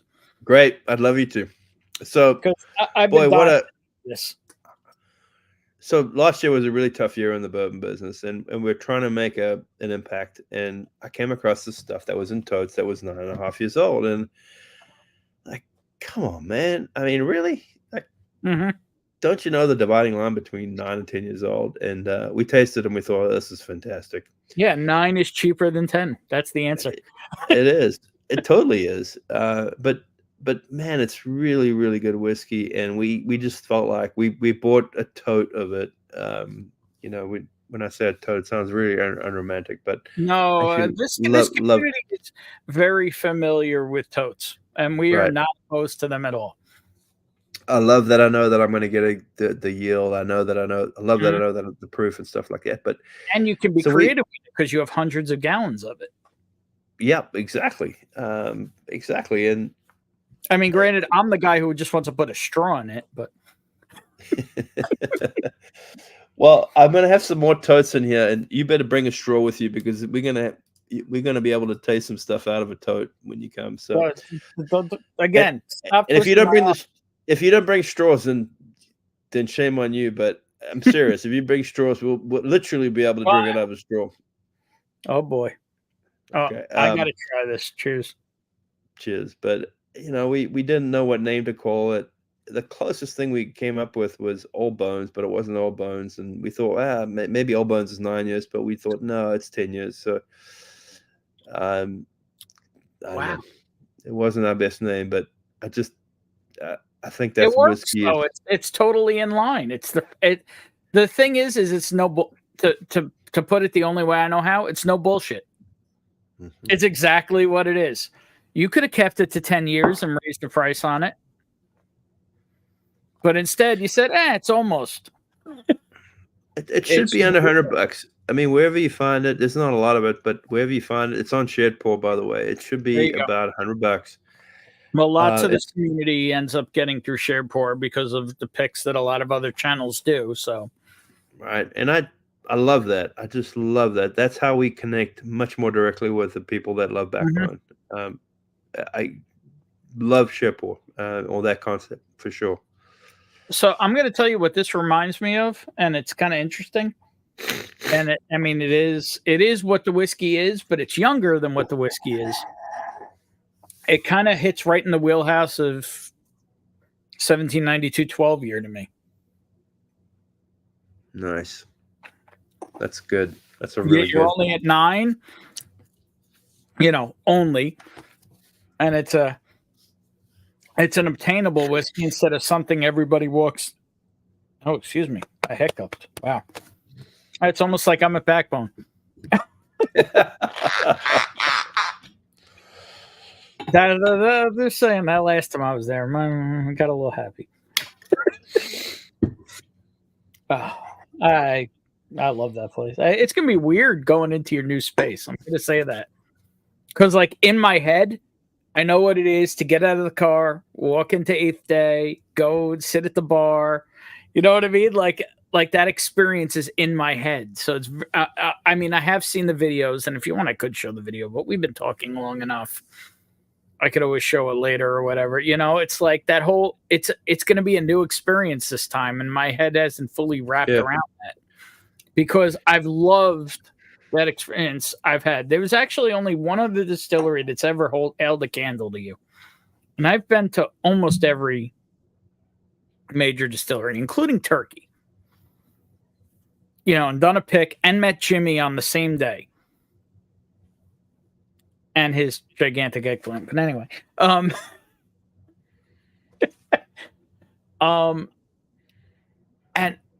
the only place I ever had that even had remotely the feel of Backbone was A. Smith Bowman down in Virginia. Because Really? even though they're owned by a big company, they're still run like a small company. But no experience. I've been in a lot of rick houses. Nothing has held a candle to the welcome and the experience and the variety that you've provided. Yeah, yeah. Well, thanks, Ben. I can't wait for you to be in the new spot because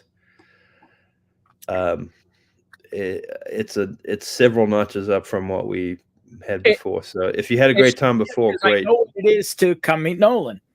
Yeah. I know where the bathroom is. I know where everything is. You know what I mean? Yeah. And now it's going to be all different. Yeah. Well, you should meet my mother because she was pretty hospitable. She loved to, I mean, we were at dinner one night growing up, and is she here? No, she's in South Africa, but oh, I thought you might have imported her. We import her for a few weeks at a time, but she won't stay. No matter how much you try to get her to stay, she won't stay, right? She left the dinner table one night growing up, and this was in the old days where we actually had like a real landline phone, and it was rotary and all that stuff. And like 10 minutes goes by, and she's she's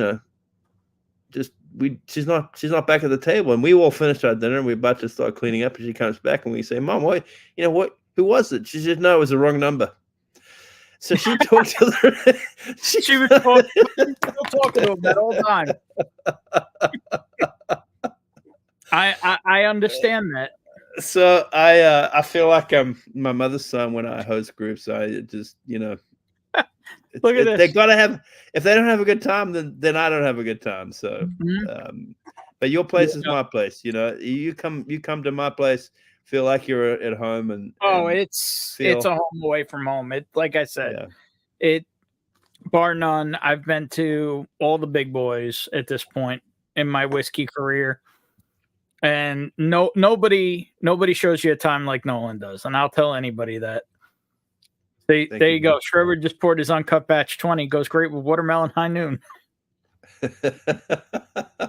I'm okay with that. Yeah. My goal is to I hit a million stores and I find a lot of old stuff. My goal is to find one of your first 10 batches again. One of the round bottles. Oh my gosh, Ben, you're in deep, man. You're in deep. No. Well, 16, I still know where there was 2 bottles of 16. Yeah. Ben, I'm looking forward to seeing you again because I'm going to have some surprises for you. Again, ow, stop. Oh, yeah. We might have to have 2 sessions because we're going to have a good session for picking barrels. We're all, as you may know, when our guys get together, we bring some special stuff to sip on. So if you can allocate that Saturday night, I could promise a good time. I'm just saying. If there's anyone on the group on the chat or the stream, but that does barrel picks, please contact me. There's a couple of guys in the chat. There's a couple of locals in the chat, and there's a couple of guys in the chat that are coming with Dusty Dan, and at least one of them that's in Cincinnati. I told him he should get up to the weekend before, but he's working on his wife's permission. Okay, well, believe me, that's code word for I get it completely. But please keep me in mind. Love to host groups. I might stuff like this or whatever. Yeah. Come and see me. Come and see me. You know how we come to town. Yeah, I know you're on the news. They say, hey, listen, the Barrel Outlaws plus Ben is coming. So yeah, I'm the weird offshoot. Everybody else is from Texas, and then you have me. Yeah. I'm the adopted member. I never thought of it that way. It is. Think about it. Everybody else is from Texas, but me. That's funny. But as I generally call myself a unicorn, an NRA card carrying Jew in New York.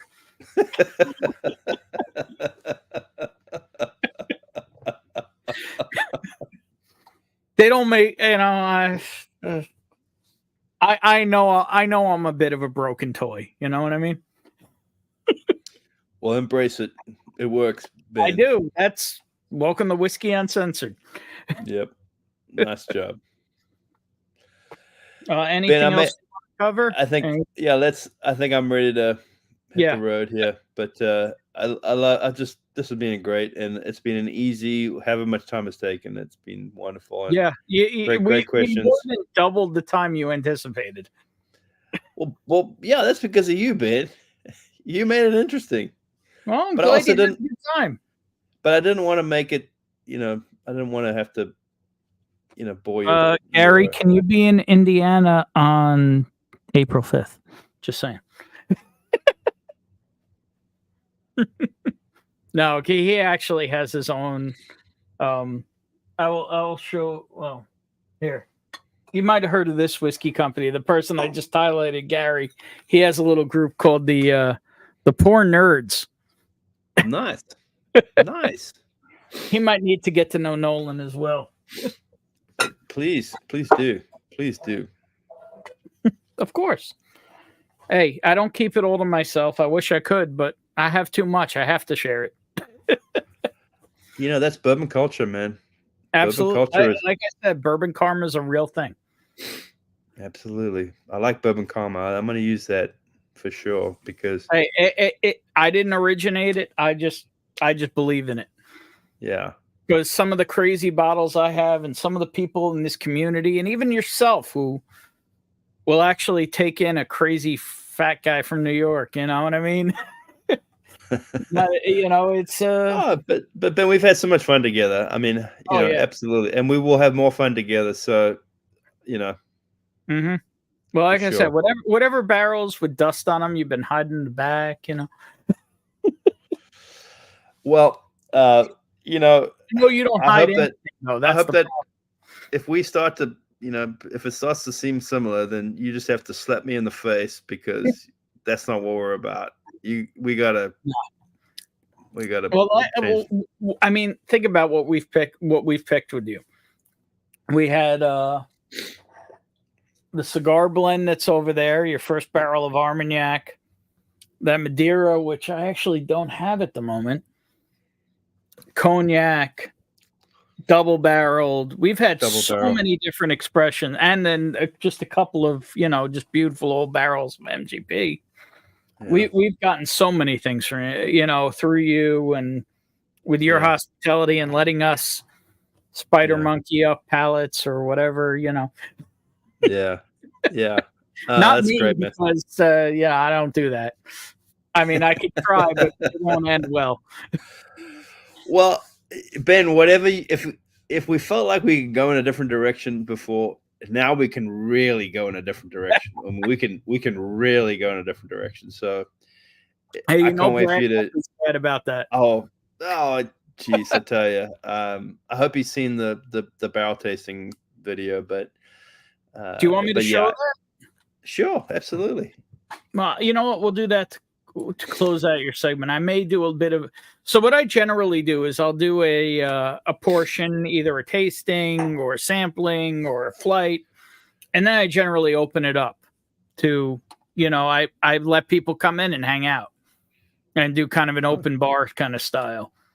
So I'm kind of free form, and I just kind of do it until I can't do it anymore. Sometimes it's 1 hour, sometimes that's 2 hours. Sometimes last week with the fundraiser, it was 6 hours. Not going to say the next day was fun, but let me pull up that video you sent me. That is on the Backbone channel, right? Oh man, you're asking a 52-year-old man that has someone do all that for him. Here it is. I got it. So, well, right now we're seeing Taylor Swift. So let me get through the commercial. Yep. I don't mind being second to Taylor. Well, let me get this ready. And I want to say thank you for joining us. I mean, if you want to hang out, I'll probably, send the same link out into chat and let people come and have a drink with me. You're welcome to hang out and meet some of the miscreants. You're welcome to call it a night, whatever you're into. Cheers, Ben. I try to have fun. But Nolan, I really appreciate you humoring me and coming on tonight. I can't wait to see you in a few weeks. Sure. I will tell you about some things off stream that are maybe making it a bit of a challenge, but I'll let you know about that separately. Okay. Yeah. Well, I'm Switzerland. I'm Switzerland. You know that. So this is just saying anybody who believes in a higher power. I don't really care what higher power it is. Say a prayer for me, Bonnie, and her family, and try to throw some of that positive juju out in the universe. We could use it. We'll do for sure. And with that, let me show the Backbone Bourbon Company single barrel experience. Thanks, Ben. Cheers, everybody. Thank you for listening. Yep. Cheers, Nolan. Cheers. And we have no audio. Awesome. Hang on. Let me fix that because I suck.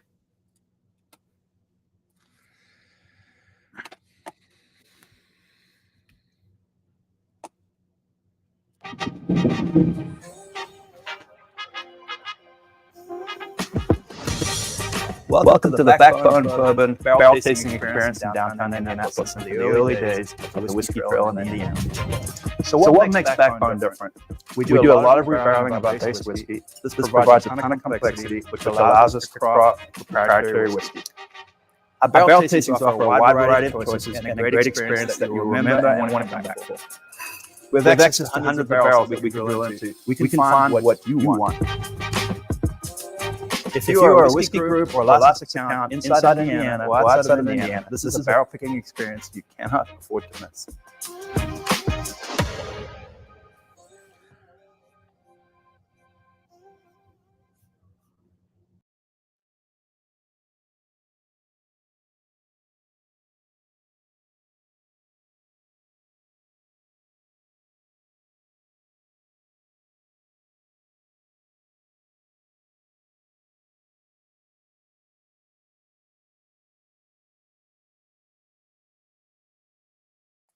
And now I'm muted. So let me play it again since I suck at.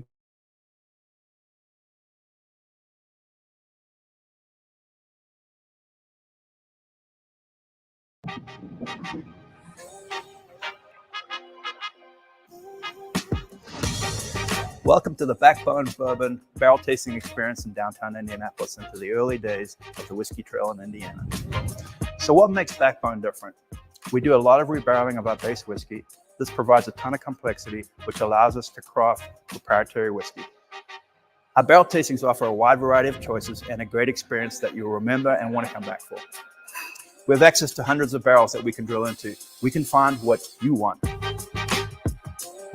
If you are a whiskey group or licensed account inside Indiana or outside of Indiana, this is a barrel picking experience you cannot afford to miss.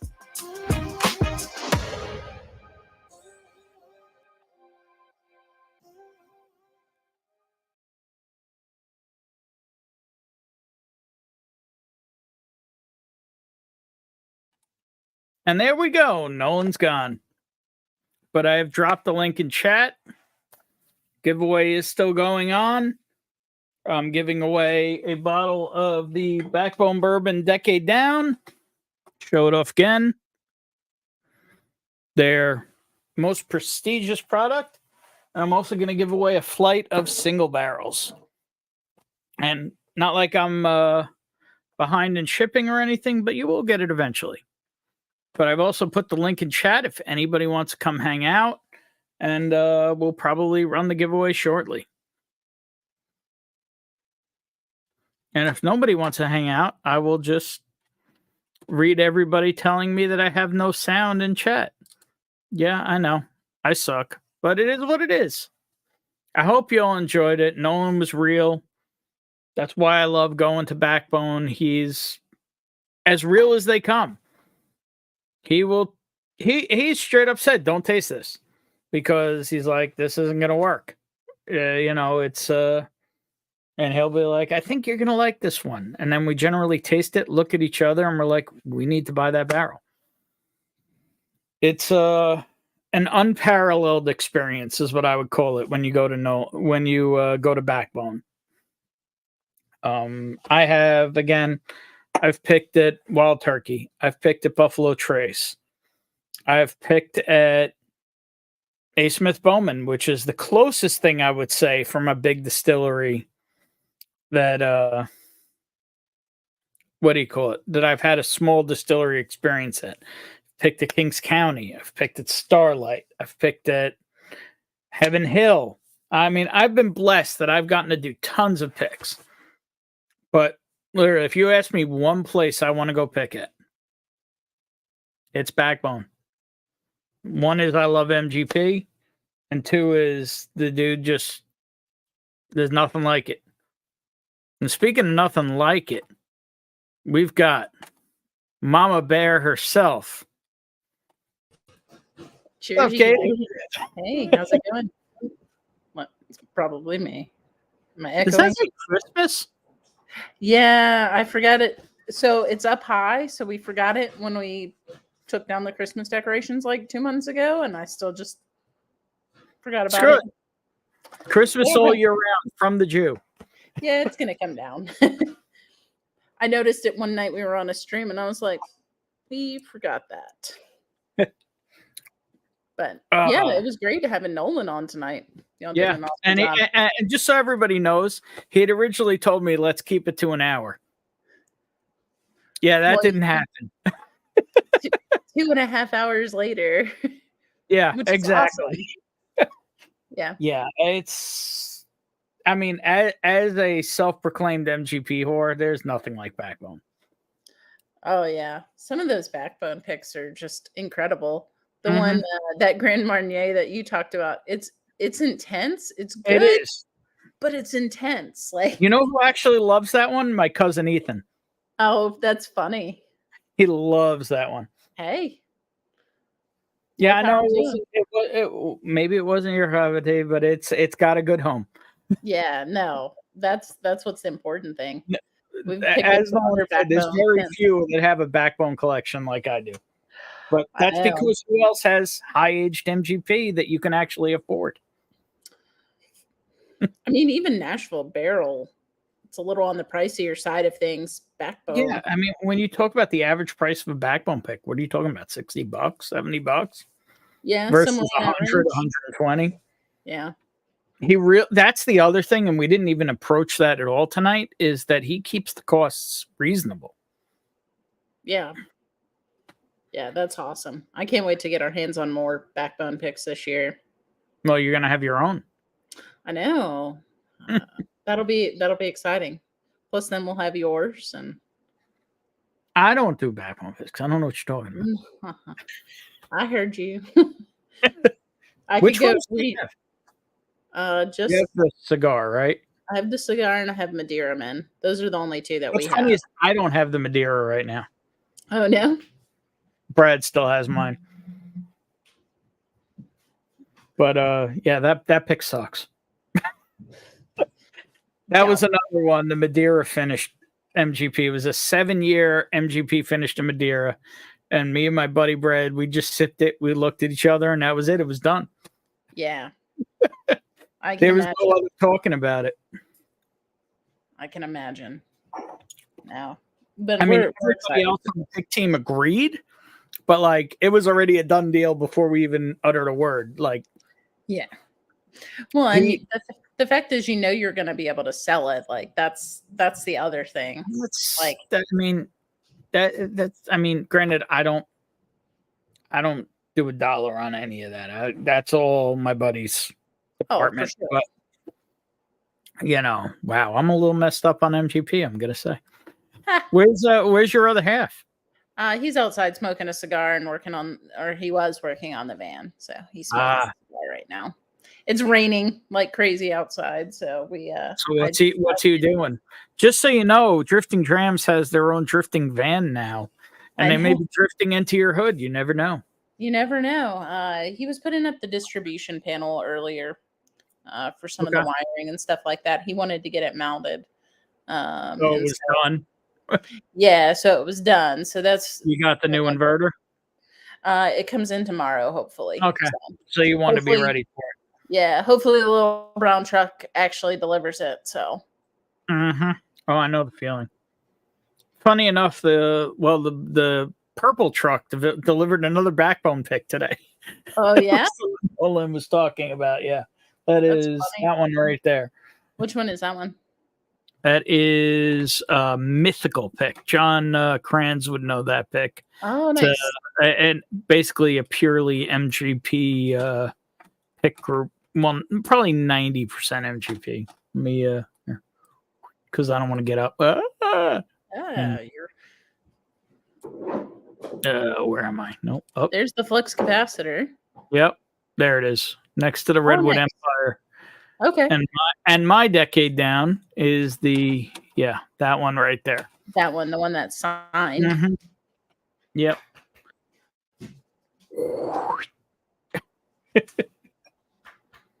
I'm a little surprised John Kranz hasn't showed up yet. Somebody else must be streaming. You never know. You never know. Oh, really? Yeah, I am kind of surprised. Or he's asleep. One of the two. Very true.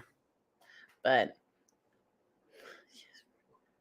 What is all that? There's a lot of There's a lot of big words in this that I don't believe Marty wrote. Yeah, we were in discussion on the Whiskey Nose channel as he is the ex-producer and you are over the custodial management. We need to work out future. What? it sounds like Marty might have had a little bit of MGP tonight too. Possibly. Because those are words that Marty doesn't use. Yeah. Oh man. So what are y'all hoping for? We Go don't. to Backbone, just anything? One thing I have learned with Nolan is just going with an open mind, because I don't know that we've ever picked what we plan on, and that's the only thing I've suggested to Dusty as well. Yep. Just go in and pick the thing that you think's the most delicious, because I don't think we ever walked in there and saying we're going to get a cognac whiskey. Never. Right. Or a Madeira whiskey. That didn't even enter our minds.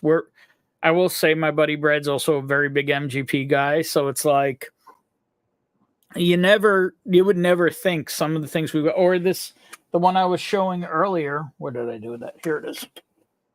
This American single malt, the Backbone Express. This was nice. a whiskey sourced out of California that might have tasted a little bit herbal. Interesting. Yeah, with a very strong skunk influence. Yeah, I was gonna say hops, right?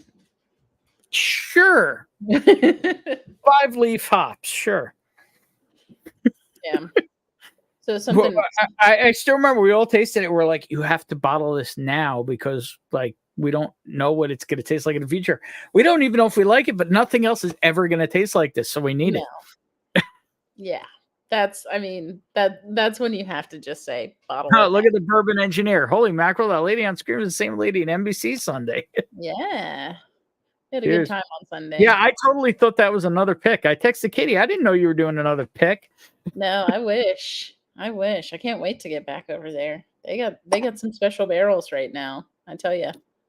Wait till you visit Backbone. I'm so excited. I mean, the thing I will tell you as somebody who's picked at both locations, granted, I'm an NBC since they expanded, but I also haven't been to Backbone since he got the new area. There's nothing like it. And Yeah. I've been to so many distilleries. There's nothing like what he's doing. Exactly. Because it's not the variety. When you do a pick with Nolan, you could try finishes you'd never even heard of. Yeah. I Because believe it. he'll just try stuff. I mean, Like he and was saying, some he's of not it's afraid to. That's the thing. No, he He has called the cojones. Yep.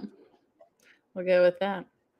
Yeah, So I don't think I told you next Friday we're actually going to be visiting Marty. So we're going to do a pop-up live stream with him next Friday. I'm sorry. So that'll be fun. It'll be fun. We've never met Marty in person. Let me help you with that. I can help you with that real quick. You can help me with this real quick? Okay. Let's see. Yeah. Let me show you what it's like to meet Marty.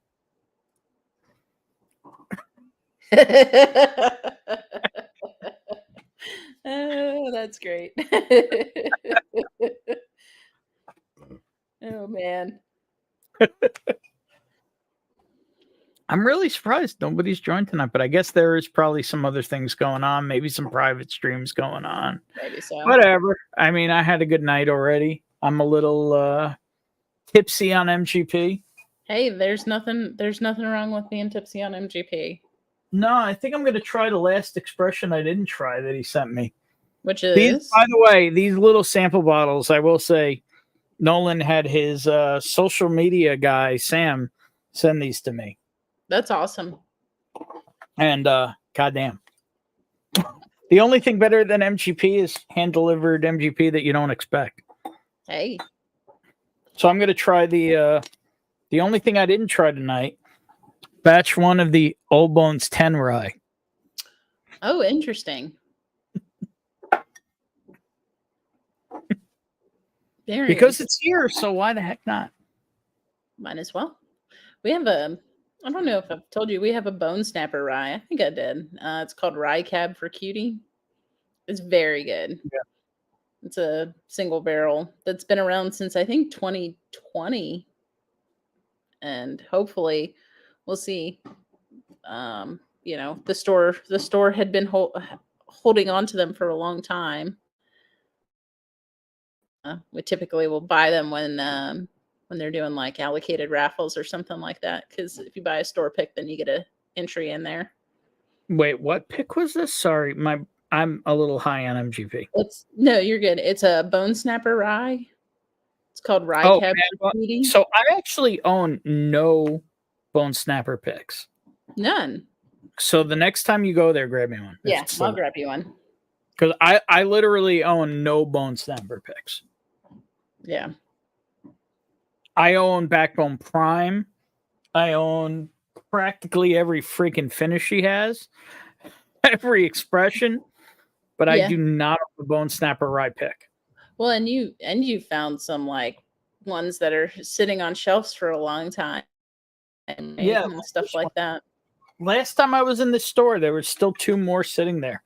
If you look at the ink on it, you can it's like written in like a crabby pen. It's not even. You see what I mean? Like it's like you can't get more small distillery real than this.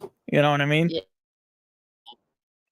I'm still not used to a camera that focuses, but like you could tell they used a shitty marker that didn't work right on the label. That's how small distillery it was. And it's only a 5-year, but it's Greg Metz 5-year. And probably for a reasonable price. So. And I think they're like $42. Oh, that's nothing. That's silly. I might crack it tonight because it's like, why not, right? Mm-hmm. But I don't think anybody's entered the giveaway in a long time, right? It's been a while. I think Marty throwing in for 2 last entries were the last, and so I think we'll do a 1 minute last call, and then I'll run the giveaway. And if nobody wants to hang out, we'll call it a night. Because 15 minutes, probably 17. Is Mark going? Oh yeah, Mark's going tonight. Is it soon? Damn it. Yeah, I think Mark is doing a sample night. 12:30. Oh, I gotta fill 45 minutes still. Somebody else come on here. We gotta fill a bunch of time, and I don't want to make Katie suffer with my dumb MGP drunk ass. You're fine. You're fine. Yeah, my computer's at like 14%. I'm downstairs tonight, so because I was roasting coffee while I was tracking. Were you roasting that new The barrel aged stuff? So I'm gonna roast it tomorrow. I'm gonna let it sit out for, kind of just rest for a full 2 days. So tomorrow it'll be 2 days, and then I'll start. I roasted a little bit last night, and it roasted well. try it? Yeah, just to try it. And we tried it this morning, and it was really good. So it was like cocoa powder, a little bit of whiskey, maybe some I fruit. need a full bag, not a small bag. Yeah, no, I can. We can make sure to do that. So I actually ordered something else. What's funny is anything I get that isn't Drifting Drams at this point, I make up a bag of the old Drifting Drams coffee of that to send back to you. Oh, that's fun. Oh yeah, you were saying you were doing that with with one in particular with the Lavazza. I might have a second one now in that queue. Nice. Thanks to deals. Yeah, Because the Jew tends to find deals. Hey, that's maybe a different intensity roast Lavazza. Ooh. But unlike you, I don't weigh it. I just stuff the bag till it won't close anymore.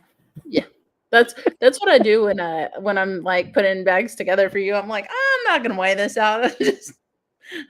Sure, it'll close. Bonnie really like the Mexican. She likes some of the side effects too, but I can tell you about that off stream. Oh, she did like that one? Good. Yeah. Well, she'll probably yell at me in chat shortly. If granted, she's probably unconscious. Fair. She's probably tired after the long weekend and the long work week. Yeah, I'm going to compare the barrel age to a Buffalo Trace bourbon coffee I got for Christmas. Yeah, well, I don't think the Buffalo Trace stuff was aged like a week before you got it. It'll be different. That's the thing about their stuff is it's so fresh. Drifting Drams coffee, other coffee blooms. Their stuff practically explodes. It's like you got to contain the coffee because it just goes because it's so fresh. Yeah, I was doing some coffee in the air. I need a little egg roll hydration. I haven't had enough hydration. Definitely need that going on. My lady.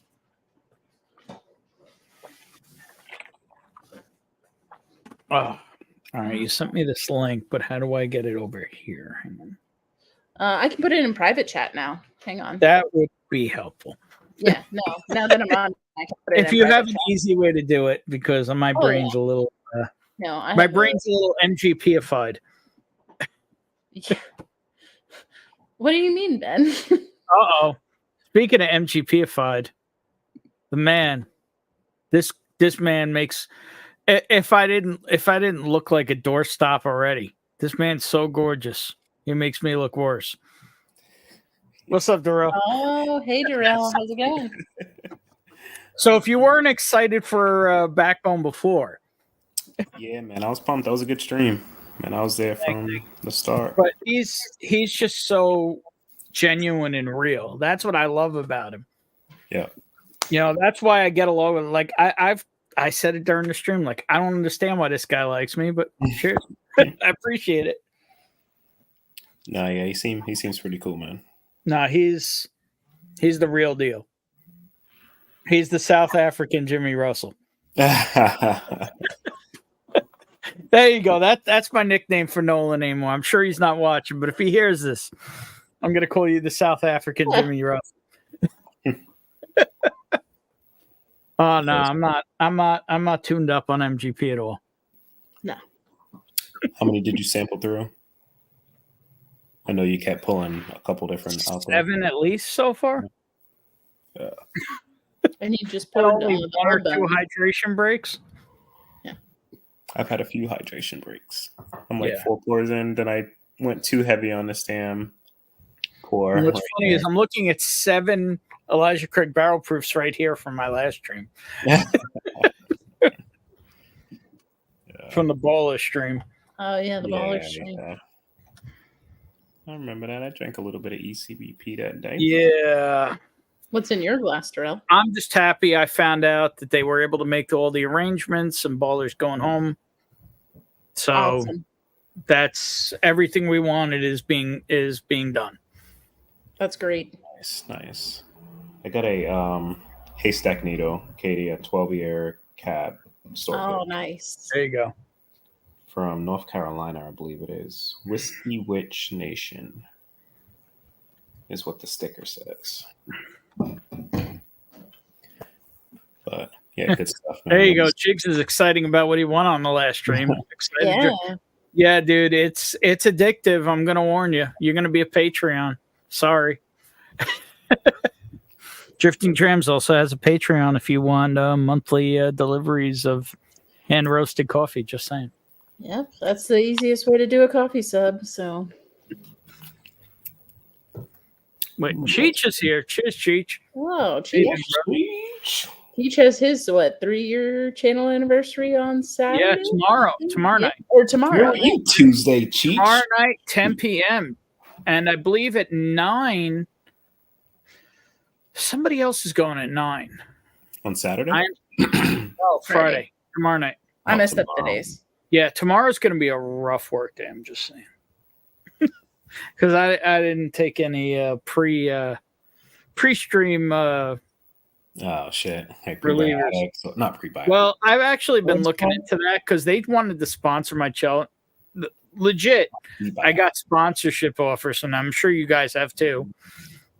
Nope. And it's like, or I'm not. well, the thing I've been looking into is like what the active ingredients are, and man, you can get that stuff so much cheaper in other delivery methods. That you know what I mean? It's like, but I haven't acquired those yet either, so tomorrow's gonna suck. Yeah, doing a little tasting tomorrow with. Oh yeah. On. What are you tasting on? I don't know. We'll see what's there. So John J. Sells will be at his house. That's tomorrow? Yeah, dude. Wow, I forgot all about that. My bad. Nah, no worries. Like No, we'll always do stuff. I mean, like Tommy's not coming out. Maybe I can make that happen. What's that? Well, let's see how hammered I am, how I feel tomorrow. What time are you guys getting together? I like 6, I think. I'll probably be there a little bit before, just hanging. Like I got Do pretty me a much. favor, ping me in the morning if you remember, Yeah, because I might just jump my dumb ass in the car. You never know. That should be fun, man. But I think it's time to run that giveaway. What do you guys think?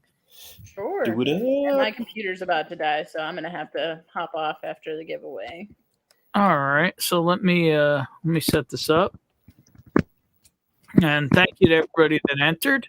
I am already behind in my hand deliveries, but I can promise you will eventually get everything. Yeah, And I'm even behind in getting everybody together on all the prizes from the bowler stream, but I can promise I have all the records, I have all the names, and I will make it all happen. Yep. Now, if you have any issues, most people have my phone number. If not, bourbon4@gmail.com. If you haven't emailed me and you won, please do so, even if I know you well, just because it's a lot easier to track all the addresses that way and forward them that way. But yeah. All right, Katie, how many times should I randomize? Let's do 3. Okay. This is going to be for the winner of... Should I do the flight first or the bottle first? I would do the flight first. Okay. So this is for a flight of single barrels from Backbone. Single barrel. And the winner is... Marty! Nice. I think I have something else to still send him, so that works out. And I as I know Mama Bear, she's probably recording this. Yep, I am. Thank you, because I am me. I mean, I can't talk about it on stream, but let's just say an MGP guy at Backbone can be a bit of a problem. Yeah, wait till you're there. It's gonna be worse than what you just drank. I've been lucky enough to pick with Nolan 3 times already, Yeah, you just taste through everything. and they've been progressively more of an incident each time. And it sounds like this time might even be more of an incident. Yeah, you top this one up, man. Like he's probably gonna pull something out the woodwork. And then I may just crash the next week also. You should do it. I'm trying to see what I could do. You know, there's that whole thing I do called work that makes all this possible. All right, Darrell, how many times should I randomize? And this is going to be for the winner of a Backbone Decade Down. Looks random to me. Spin it up. I got to randomize it at least once. It's already random. No, it's not random since the last spin. There's a bunch of random names. All right. He called 1. You guys. Random is random. Tommy motherfucking D. You don't see the roulette spinner randomizing the numbers on there. Well, cheers, everyone. Thank you for everyone who got in. I'm a little sad to see this bottle go, but the other bottle I haven't cracked, but I will, was actually signed to me from Nolan. So what's funny is before I visited last time, I bought this bottle, and then he gave me that bottle signed to him. So I decided to give this one away, and there he is. Nice. And Marty's not even still here to know you won. But I appreciate you recording that, Katie, because I don't know if I'm going to remember tomorrow. Absolutely. But I'm sending it to you now. I am sure Tommy will give that a good home before he leaves us and goes to Japan. To get me all the turkey and I'm Williams. Sure. Yeah, all of it. That Send me all the red labels. I've never.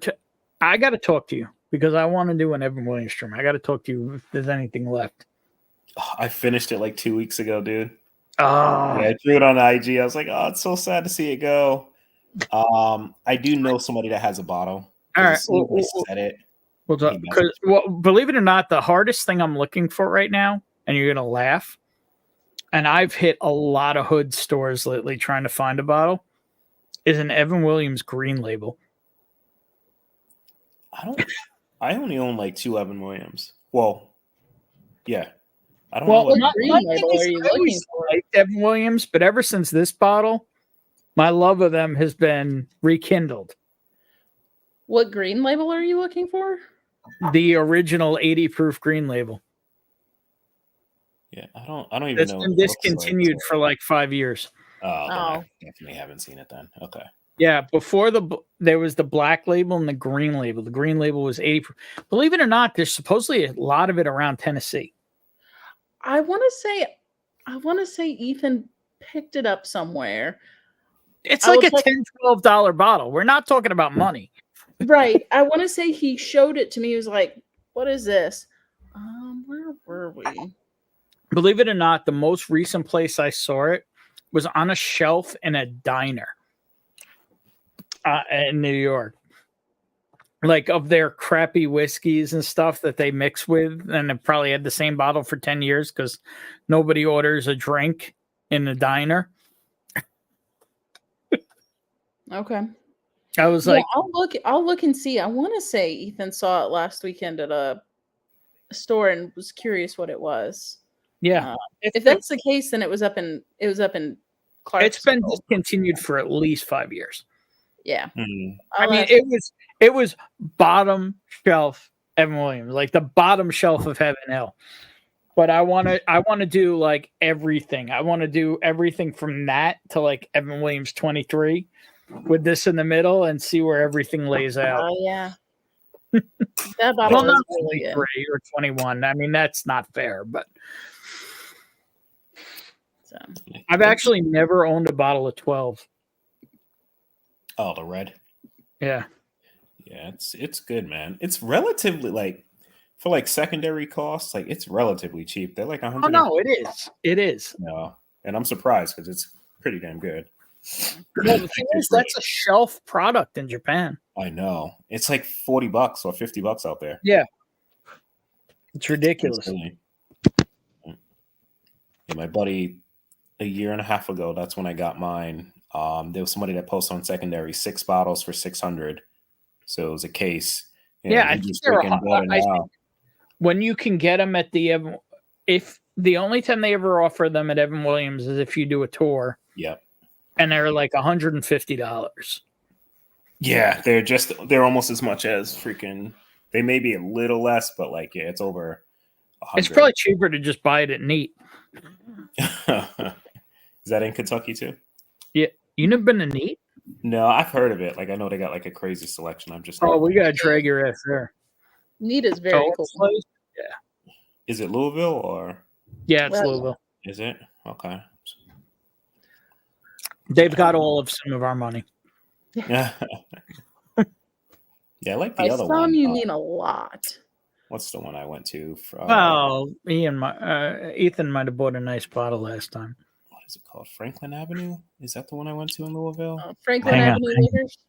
Yeah, I think so. FAL. It's more FAL is stupid. You're not buying bottles there, but you can get some stupid pours. Yeah, me, Marty, Dusty, hang on. we were all there. Ladies and gentlemen, get ready for the sultry, soothing voice of ASMR whiskey. Cheers, everybody. Andrew. Cheers. Listen to that voice. It's just like silk.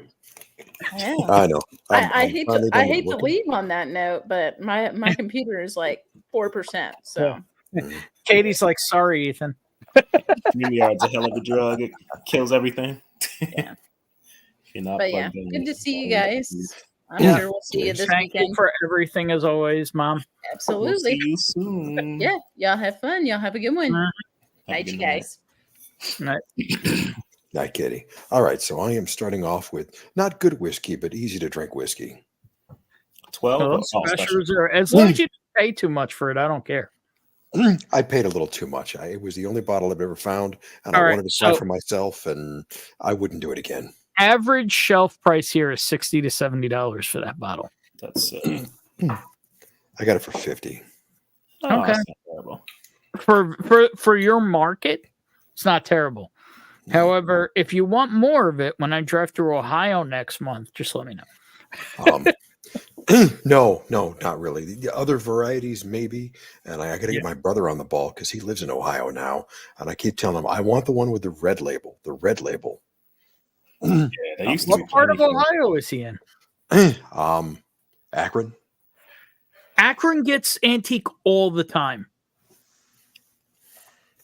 I've heard that Ohio calmed down a little bit on that. Like They Jeff was have, talking but about it. Akron is not a hot spot.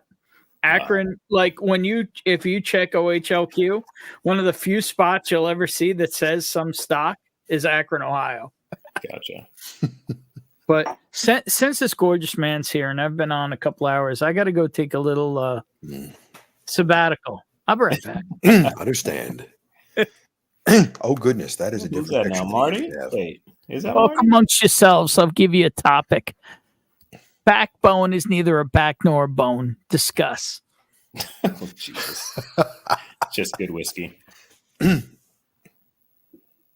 I'm gonna take a sip of mine. What do you drink? Oh, you're drinking a Weller. You said. Yeah, just to warm up. I go up from there, but it's easy to start with, and need to reclaim the shelf space. So Yeah, I've been doing a lot of that. Getting rid of stuff, sampling out a bunch of stuff to try to get rid of the floor whiskey that it's accumulated. Actually, not even accumulated, that I've had for a while, but like I just don't drink bottles fast enough. You know what I mean? Like I don't either. I go to like every different thing. Like I don't know, I'll take a sip from this and 2 days later sip from a different one and this one and this one. I never hit like the same bottle unless it's like a relatively cheap bottle. Then I don't really care about just banging it out in like a couple days or so. No, and a couple of them I look at and think, that was a lot better the last time I tasted it. It's got to be like the, a couple times a week for the next month or two until it's gone. Get it before it's bad. Mm-hmm. And you've had the 107? No, I haven't. But okay. But my brother lives in Ohio, so it's a big step up from that special reserve. Like the That's special what I've reserve is heard. like an everyday drinker. Like it's okay for the price if you can get it at retail. Here when they drop, I think they're $29, I believe. The 107's $59 retail, which drops every now and then here, but it's good. It's definitely a better bottle, right? 114 or the full proof is really good too. But I only see store picks. I never see the regular release. But I had to pour it in an event of that. The full proof, The full. It was an event. I had had that and WLW. It was like 8 full / cast strength pours of Buffalo Trace at that event. gotcha. And it was those plus like each tailored barrel proof and the barrel proof Blanton's and Stag Handy and something else. Nice. Those are good things. Well, good bottles. Yeah. Bourbon Engineer. How many bottles do you have now? To be honest, Bourbon Engineer, I haven't counted. I haven't really bought anything in a while, but God. Like I have a spreadsheet that has, I think, 200 and something bottles, but it's literally missing about 80% of my single barrels. So like this spreadsheet's like what I use when I'm like sampling, like selling samples to people and stuff. I'll just put that up there and keep the single barrels out. But I don't know, maybe 350, 400, maybe I don't know, somewhere around that. Too much. I'll tell you that. That's why I haven't purchased anything, and here and there, like one bottle here or there, but nothing crazy. Yeah. B. Bauer, I heard that Texas has about as much Weller as Ohio per capita. But yeah, the handle, I've never seen the handle. There's a Walmart near me that has an empty spot on a shelf for a handle, but it's always just an empty spot on a shelf. Yeah, the special reserve my buddy down right outside of Houston used to send to me all the time. This is going on maybe a year and a half ago now. But he would get the handle. So the regular ones were like 23 to 750s. He would get a handle for, I think, $45. And I would just have him just send me, like literally 3 handles and a couple 750s. And I would just use those like, just for like people that really haven't had a chance to taste it. Then I'll trade some or whatever the case was. Because the market was always way, at least double, what you were paying for. So you can kind of use that to get yourself a slightly better bottle. But it was plentiful then. It died out a little bit over there in Texas. It's tough to get. Well, there's a lot in Texas, but they get a lot of different. They get full proof. They get Weller 12. Whereas Ohio is exclusively antique and special reserve. Plus, the number of whiskey buyers in Texas is just insanity. Is it that crazy? Yeah. Have you ever seen the drops that Specs does and people line up multiple days in advance and it's like a mile along the line? I've only gotten a couple things from them. That same buddy, he had sent me the Balcone spec pick I got, the Rumble. I don't know if you tried that when you're at my house or not, but it's so wildly different, but so very, very good, dude. It's not even whiskey. It's like like on the label, it says Mission Fig in Wildflower Spirit or something like that. But it's 136 proof. Yeah, something crazy like that. It's freaking nuts, dude. But you could tell it's fig, but it's not like it's not going to rub you the wrong. Well, it doesn't rub me the wrong way, and I'm like kind of picky when it comes to whiskey, as you know. But that's a pretty good bottle. I'm a little congested. Jerry Black, I hear that moving companies do not like to move that. But if you give your packers a couple of bottles, they will label it as glass and it will go right through. and no one will bat an eye.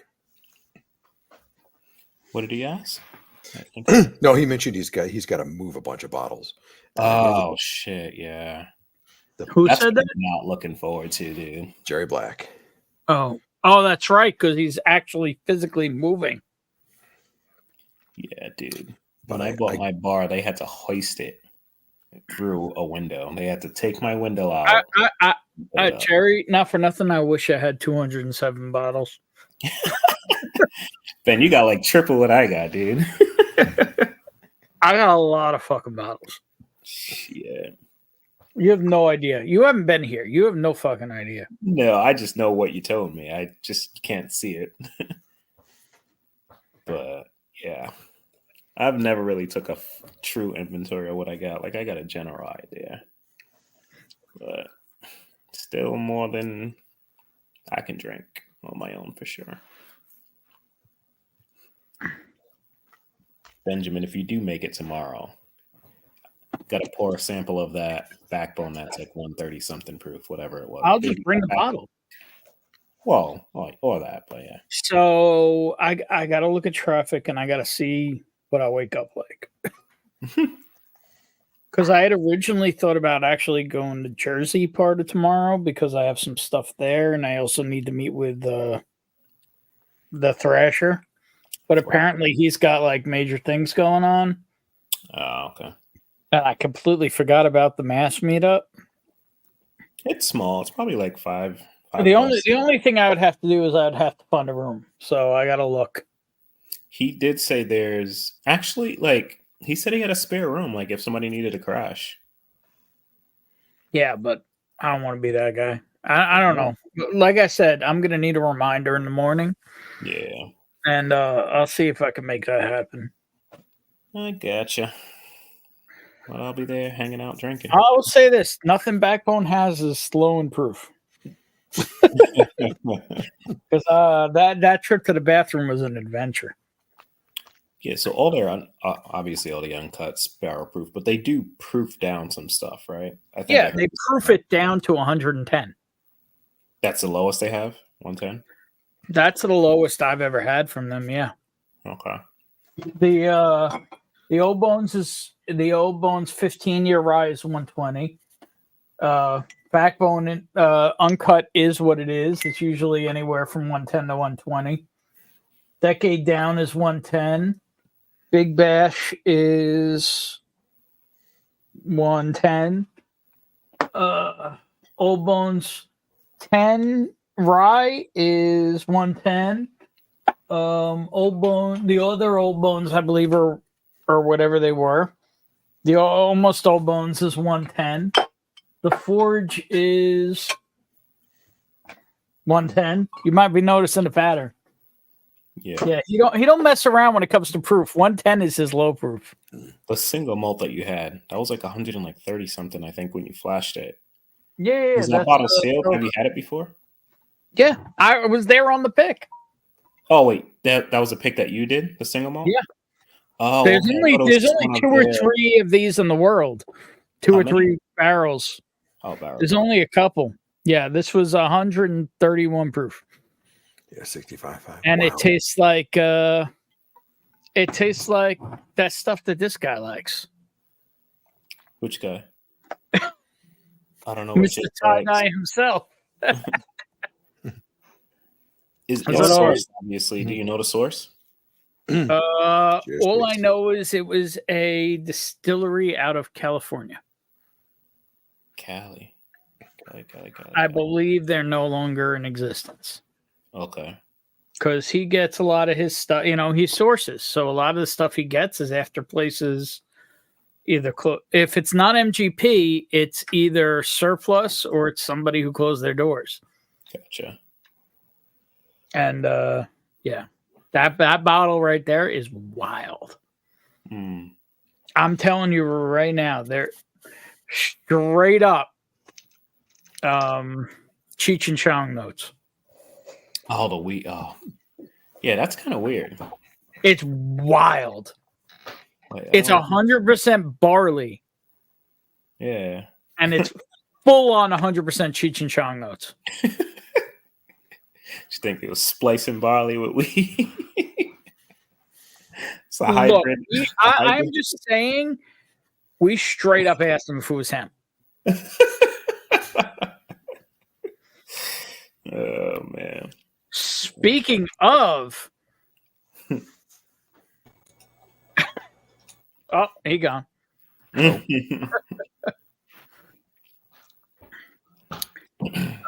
I may pour a little dram of that right now. Yeah, fuck it, why not? I actually cracked this one, but yeah, why not? This is the first Backbone I've ever had. Popping my cherry. Oh, really? The Decade Down. Yeah, Is that batch 1 or batch 2? B1 or B2? It's from 2022. Okay, so that's batch 2. 21 was the first batch. Because they're not available here. So. And he's gone. Yeah. Well, you might know a guy. Let me know if it sucks. Oh, it doesn't suck. That's like a shelfer release, or it's not a shelfer. It was a limited release. okay. Since this is the second time, give me a thumbs up when you're ready. All right, there he is, the man who embodies this bottle. That's not true. That's not true at all. Cheers, Chief. I can't. Dude, your I came on name's and I had no sound. I had no sound from you guys. I was like, Cheers. damn it. So, All right. Well, I'm about to. I literally, the last time I tasted this whiskey was with Nolan. I kept hearing Cheech, and I was like, oh, maybe he wants me on. I missed you on Tuesday, man. I was like, man, I was surprised. I couldn't do 2 streams this week, and I was like, I knew I was going to be doing Friday for the channelversary, which is actually today. Today's my 3-year anniversary for the channel. nice. But he did me the solid and is going tomorrow. Yeah, I was going to do tonight, but Ben had Like today, the Backbone on, so 15th or the 14th? the 14th. The 14th. Oh, okay. Yeah, today for everybody other than And the I East Coast. appreciate it, Cheech. Yeah, buddy. And I think Nolan had a better time than I did. Listen, I thought he was only going to do an hour, and he's on. That's for like what he 2 told me. plus. He's like, let's keep it to an hour. But I think he was even surprised how it flowed. Yeah, it was fun. It's fun. Like I watched the 2.5 whole thing. hours. It flew by, and I have to say, more than the proof, I'm really impressed by his statement about minimally filtered. Yeah, the only thing he does Such is a take the difference. chunks out. That's about Yeah, it. it's just Like, screwing. basically, his idea of filtering is cheesecloth. Yeah, take the solid particulate out. Yeah. Most of the solid particulate. I definitely have some particulate in my Backbone bottles. I'm not going to drink a Backbone right now, but it's tempting. Well, I'm absolutely hammered on Backbone, so I'm going to continue. Yeah, I've been watching. I haven't had any Backbone today, but I've had some. I haven't had any whiskey since last Tuesday, I think. Maybe Wednesday. Yeah. No time like the present. Sounds like it's a Wild Turkey 101 time. Last Tuesday? Holy shit. I can't remember the last time I went over a week. What's that? What's that expression? Tuesday's the new Thursday? What? Yeah, something like that. I don't know. I got to get a glass. I don't have any glasses. Oh, wait. Actually, is it Friday yet? No, it is Friday here. And actually, Mark's live in 13 minutes. So Is he going on? All right. yeah. So at the moment, though, in New York and Florida, Tuesday is the new Friday. Just saying. Or Friday's the new Tuesday. Yeah, there you go. I'm going to drink out of a Chattanooga whiskey Glen just because I Funny need to you should add- mention Now that. that I cracked this bottle and I hadn't cracked it for a long time, Cheech, you need a sample of this. Oh, yeah. Send it with the package. I will.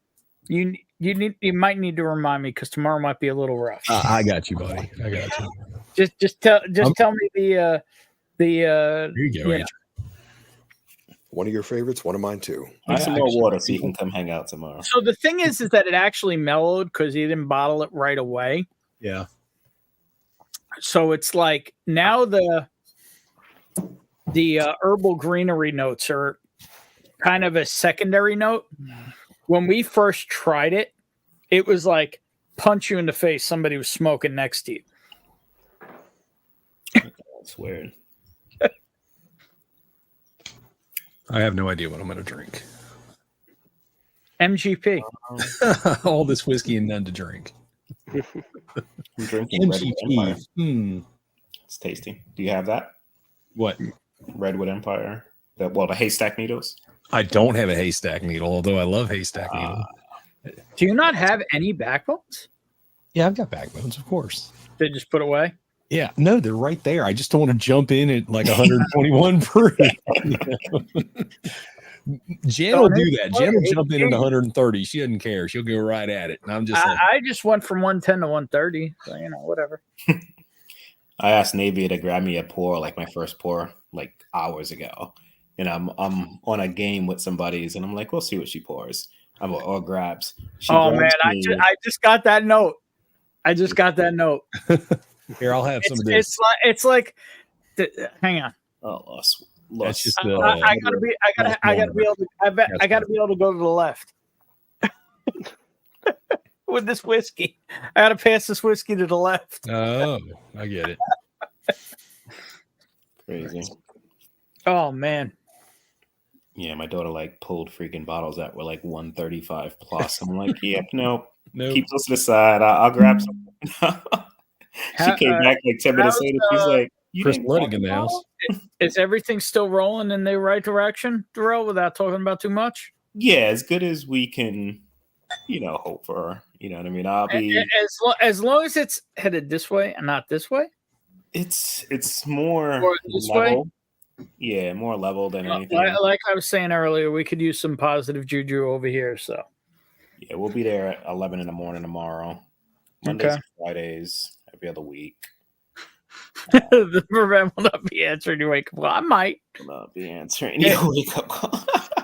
It's funny because I heard that and I was like, maybe I need to give Darrell a wake up call to give Ben a wake up call. Oh no, dude. Darrell will already be up. He'll be up just like I'll be up. So yeah.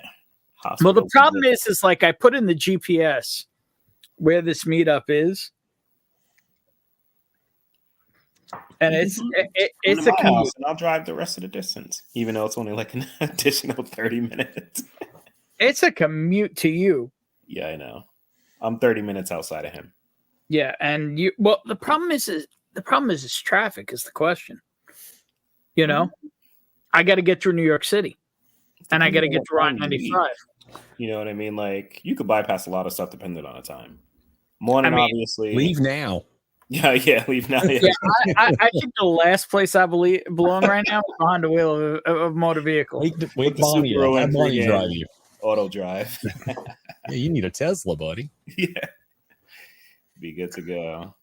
Yeah, I don't think Tesla has the range to get me from my house to Darrell's house without a ferry. Got to make a few stops. Yeah. I saw my first Cybertruck on the road the other day. Oh, Jesus. I think Did you think about T-boning it? No.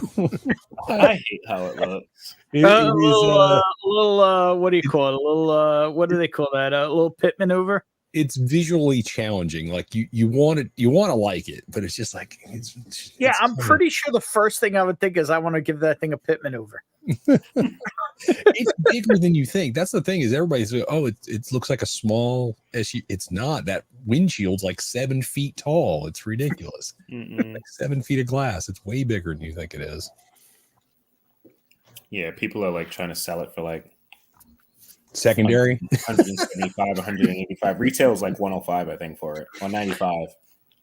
Yeah. Oh no, I think it's 105. People have it listed on like these Facebook like car groups. Yeah, 185. But Elon has like a clause, right, that doesn't allow you to resell it. But people are bypassing it like it was a crazy little scheme, but legit scheme. Like a guy has a fucking like an LLC or something like that, but you're purchasing the rights of the LLC, but the car is under that business. So you're able to purchase the car technically because you're purchasing the business to bypass his freaking clause. I'm like, holy crap, dude. Like people were like, damn, that's a smart thing to do. Now you see everybody doing it. Yeah, there it is. Oh my God, it's so bad. It looks like a freaking car out of Total Recall, dude. Like, I was thinking Demolition Man, but Total Recall too. Demolition Man's probably more. It's right up there with Demolition Man. The tires are 28 inches. Yeah, I just want to pit that thing. What? Good luck. Not the wheels. The wheels, I think, are 20, but yeah, the tires. Yeah, tires are huge. This thing comes up to almost to my waist. The tires, it's big. Where are the headlights? Are they under the? If you hit it in the rear, little band. It's the little band that goes all the way around. It's all LED from one side to the other. If you hit it in that rear quarter hard enough. Good luck. I don't know what you're driving, but you're probably going to be in the losing end of that deal. Jubaru. Yeah, it's not You can hit it low center of gravity. You got that going for you. Yeah, I think you underestimate how hard I would cut that wheel.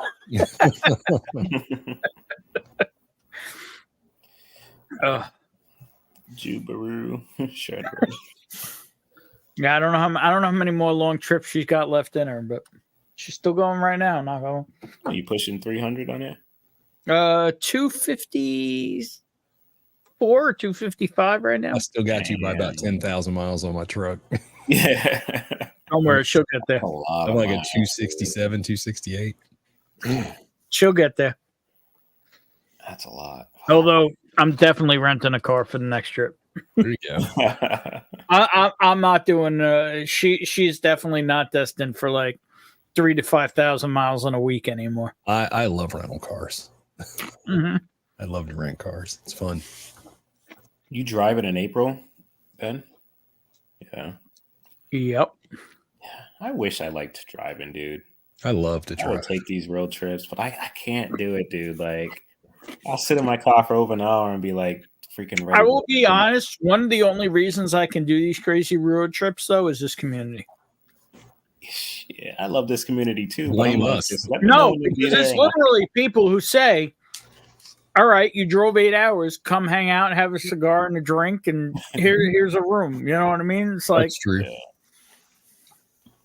and like if you go to stay somewhere else, they get offended. Just if you're close to Paul, stop and see Paul. That's what I do. That's there's a lot of things that are gonna happen. Yeah. It's all a matter of keeping that whole work thing satisfied at the same time. You don't want to know my opinion of that. I know your opinion of that, but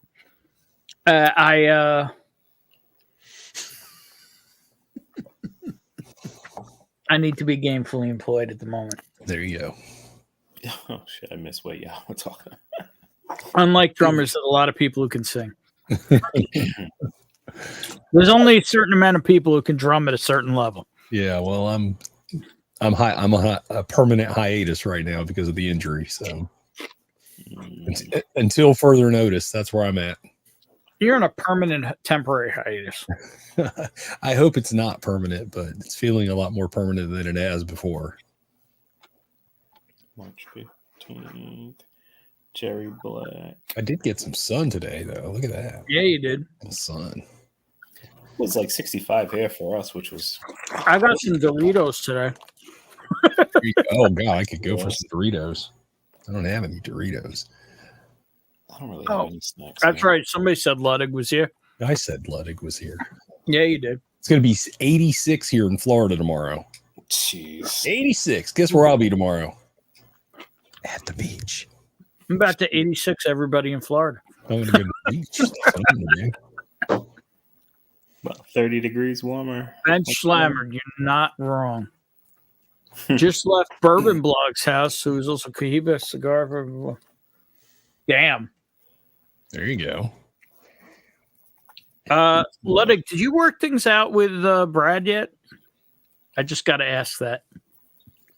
This is the first time I can remember having this Lost Monarch cast strength. Lost.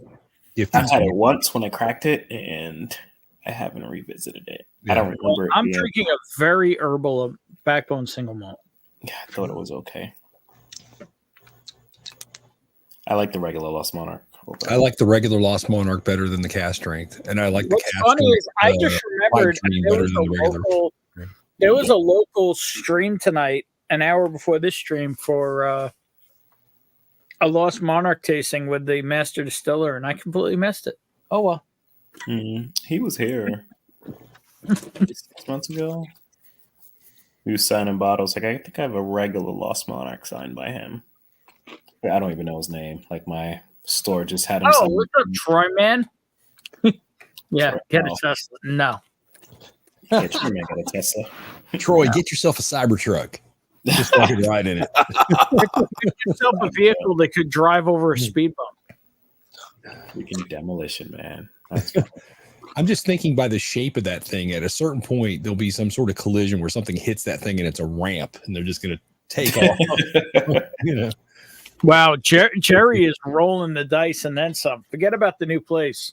Yeah. Jerry, that's about what my truck has on it, but mine is a truck. I don't know about the Ford Focus. That's a lot of miles on a Ford Focus. Yeah. We used to call that the Ford Focus. If Jerry's car breaks down, though, we could just pick it up and walk with it. Oh, jeez. Jerry's a big dude. That's a little car. So hungry and bread. So make some brats, dude. I had brats for dinner, inspired by Big League Bourbon. Mm. But I will take care of that tomorrow if I remember. It's still the Ford Focus. There you go. Pipe dream drink was good. Oh. So, Cheech, you've got 87. I caught snow flurries today in Vegas. That's nice. Snow flurries in Vegas? Wow. Yep. In March? Yeah. Damn. Now. I mean, it's also been, touching 70, but I got snow flurries today, which is good because there have been at least flurries every year I've been here. And I was really concerned that we were breaking the streak. Do you know what Lake Mead said today? It's much higher than it was this time last year. Probably much like you. Is that Derek? Yeah. Derek's always with us. In spirit. Yeah, Always. We had tornadoes and baseball-sized hail today. Wow. Jeez. In Northern Ohio? Yeah. On Christmas? Wait, is it Christmas? It's always Christmas at your house. Wait a second. We're in Ohio? I'm near Akron. Oh, my. I got to call my brother. Yeah, you should check and see if there's a. Yeah, and I'm just saying, Chicks has been able to find a bottle or two of antique here or there. Or a case or two or three. So is it true like you got to show up first thing Friday morning and Well, whatever delivery day is. A lot of the grocery stores switch to Saturday morning. So like your Kroger's and Giant Eagle, you have to show up Saturday. Your local smaller shops is usually whatever your delivery day is. And there's usually a shop near you that'll get a delivery every day of the week. So, I mean, if you really need one, they're pretty, just got to get up and go. Gotcha. All right. I'm going to move on to some Backbone now. Ben, when are you going to be out here? Ben's like, I don't know. Is it Justin? What? Oh, Slippin' Jimmy. That's Slippin' so Jimmy. good. When are you going to be out this way, Ben? 3 weeks. What's that? First week April? First week April, second. I'll probably be driving through one way first week April, the other way second week April. I had that twice and loved every. It's so good. It's hang on. Where's my camera thing? I'm not drunk, you're drunk. Ah! Oh. There you go. There it is. This looks unopened, Ben. That bottle is. Oh. Okay. Who said I have just one? No, I'm just saying that one's not open. That's a good one. I'm just saying the fact that Wasted Me can control this camera is kind of impressive. Is it keyed in on like your mouth gestures? Is that how that camera works? No. Oh, I'm writing my own jokes before I even finish saying what I'm saying. Hey, I'm just saying, for the money, this camera is ridiculous. I'm thinking that we should all just be thankful that Ben, in his current state, has not accidentally switched over to permanent crotch cam. Mm.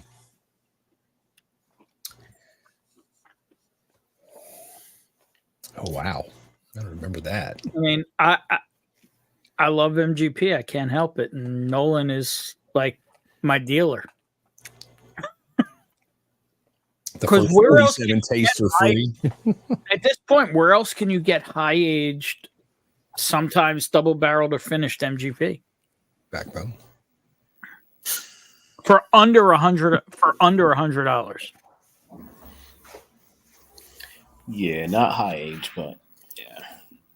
Like you don't really have anybody that's be what 10 or You 10 can or go over? NBC, but I would say NBC anything is over 8. 8, really, because you can get a lot of 8-year and Mhm. 8-year and unders, but you don't see 9, 10, Yeah. 11. Yeah.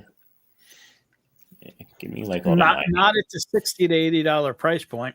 Yeah. No. That's All why right, Big League Bourbon. I have so That's many. no excuse. I don't know how to pass on a backbone pick. It's like I can tell. I don't know how to pass on a Michter's 10-year bourbon. yeah, it's but literally there's not Never one seen it. time, there's not one bottle here that's not well, my camera doesn't even know where the fuck I am. Hey, I'm over here. Fuck. God damn it. I'm not drunk, you're drunk. That bottle I called you about earlier today, Ben, I'll let you know about it tomorrow. Is it It's looking more like than this. than for this. one or more than one? I don't know yet. Okay. All right. I see you. Big League Bourbon, that is not an excuse. If terrible guests can figure out how to have a fish fry in a hotel room, you can do brats. Wait, you're in a hotel. Didn't you just get back from Texas? Where are you now? He's in a hotel. He just ordered a way too expensive pizza. Yeah, he said he was flying somewhere Thursday. I forgot where it was. I know he just got back from Dallas. I didn't know he was going. Oh, he was somewhere down with else. all those Texas yahoos. Bourbon engineer, open the dude. Dude, I'm so wrecked right now. I won't do it justice. I'm barely. The only reason this single malt's even hanging is that it's 131 proof and completely, totally different. Evansville, Indiana. He's Where visiting is John Cougar. Yes, it's earlier. So I have no idea where the fuck that is, other than that it's in Indiana. I have a lot of little pink houses for you and me. Hey. Damn. What's Mark doing? The only thing I know about You ordered Evansville. Hang on, Ludwig, you ordered expensive Indiana pizza? Could you I feel imagine? bad already. Marty, the Shane Legharper who won a flight tonight. What's up?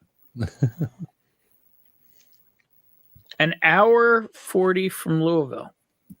So halfway between your house and Louisville? Basically? No, wait, Louisville's like No, he's got a long way to get there because he's Evansville, isn't that right by Emmenecker? I don't know. I don't think so. Yeah. Downriver. I don't know. This microphone is comfortable. What is in Evansville besides a gambling boat? I don't know. Small I'm town over yet? Hi, West. It's nice to meet you.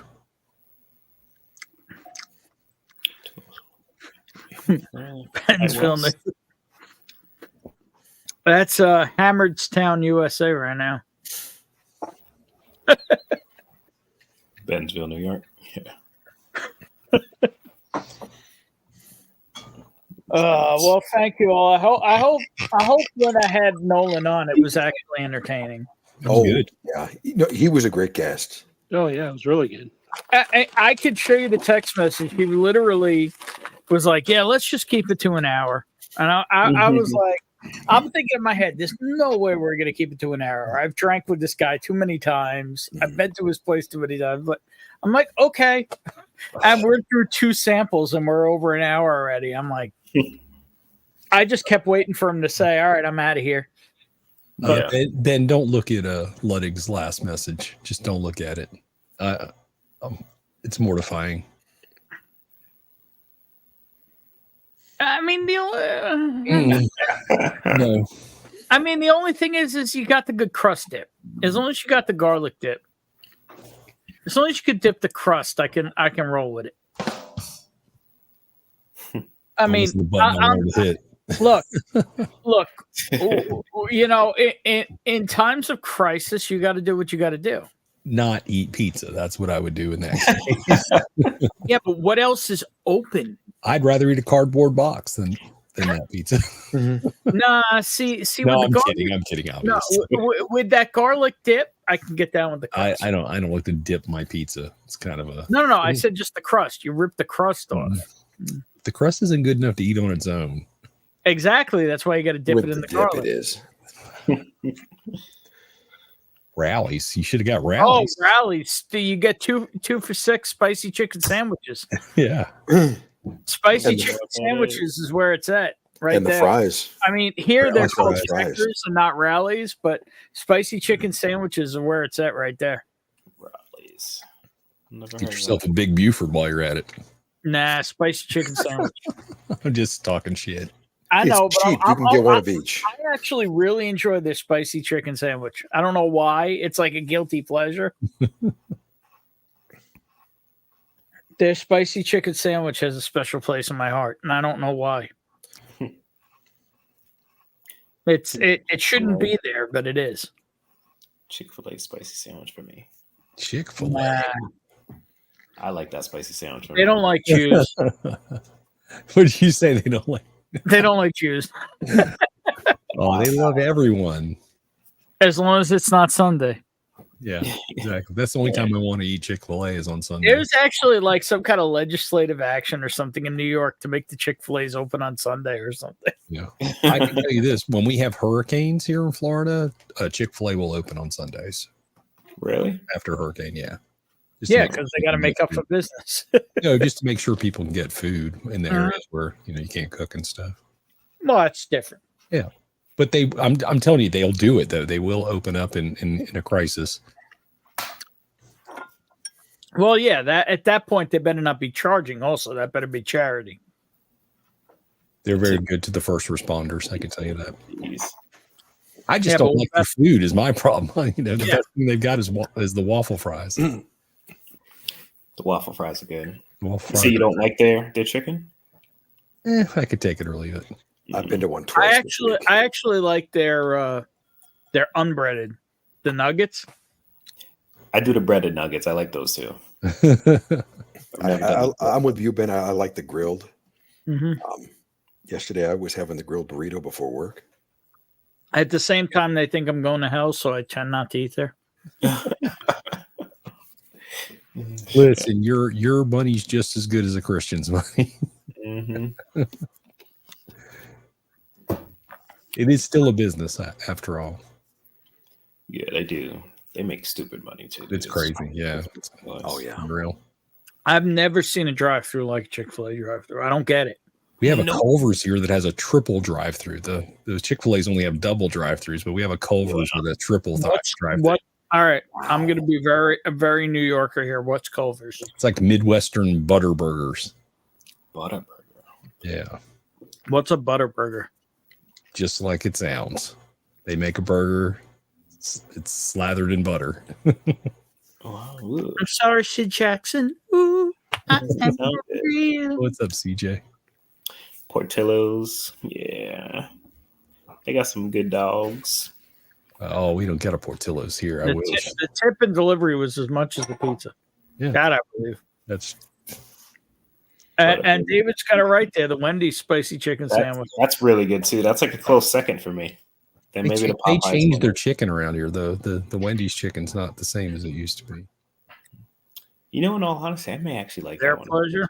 Oh yeah, that's right. You always say thank you. My pleasure. Fuck you. There you go. Big League knows what a burger. Yeah, CJ knows. Yeah, Culver's. Take your my pleasure and shove it up your ass. How about that? Ben, come to Florida. We'll go to Culver's. All right. Oh, there's a ton of them around here too. Yeah, I was going to say, Ohio's got a shit ton of them. Yeah, well, there's a ton of them. They just came to Florida a couple years ago, but Wait, they got cheese curds? Yes. Cheese curds, I'm a fan. Ooh. I love cheese curds. that was a great reaction. Yeah, it was so Culver's natural. Culver's? Yeah, Culver's are spreading like wildfire, as they like to say down here. My town is celebrating. We just got a Whataburger. Oh, nice. Whataburger's not bad, man. Yeah. It's The only good thing about a Whataburger is around here. That's the closest place to me that's open 24 hours a day. but it's not close to me. So I I'm could going to say, probably I get believe the DoorDash, but closest Whataburger is at least 2,000 miles away. yeah. There you go. Spicy Spicy ketchup. ketchup. Nice. I come from Texas. Where else? That was my mom's first job.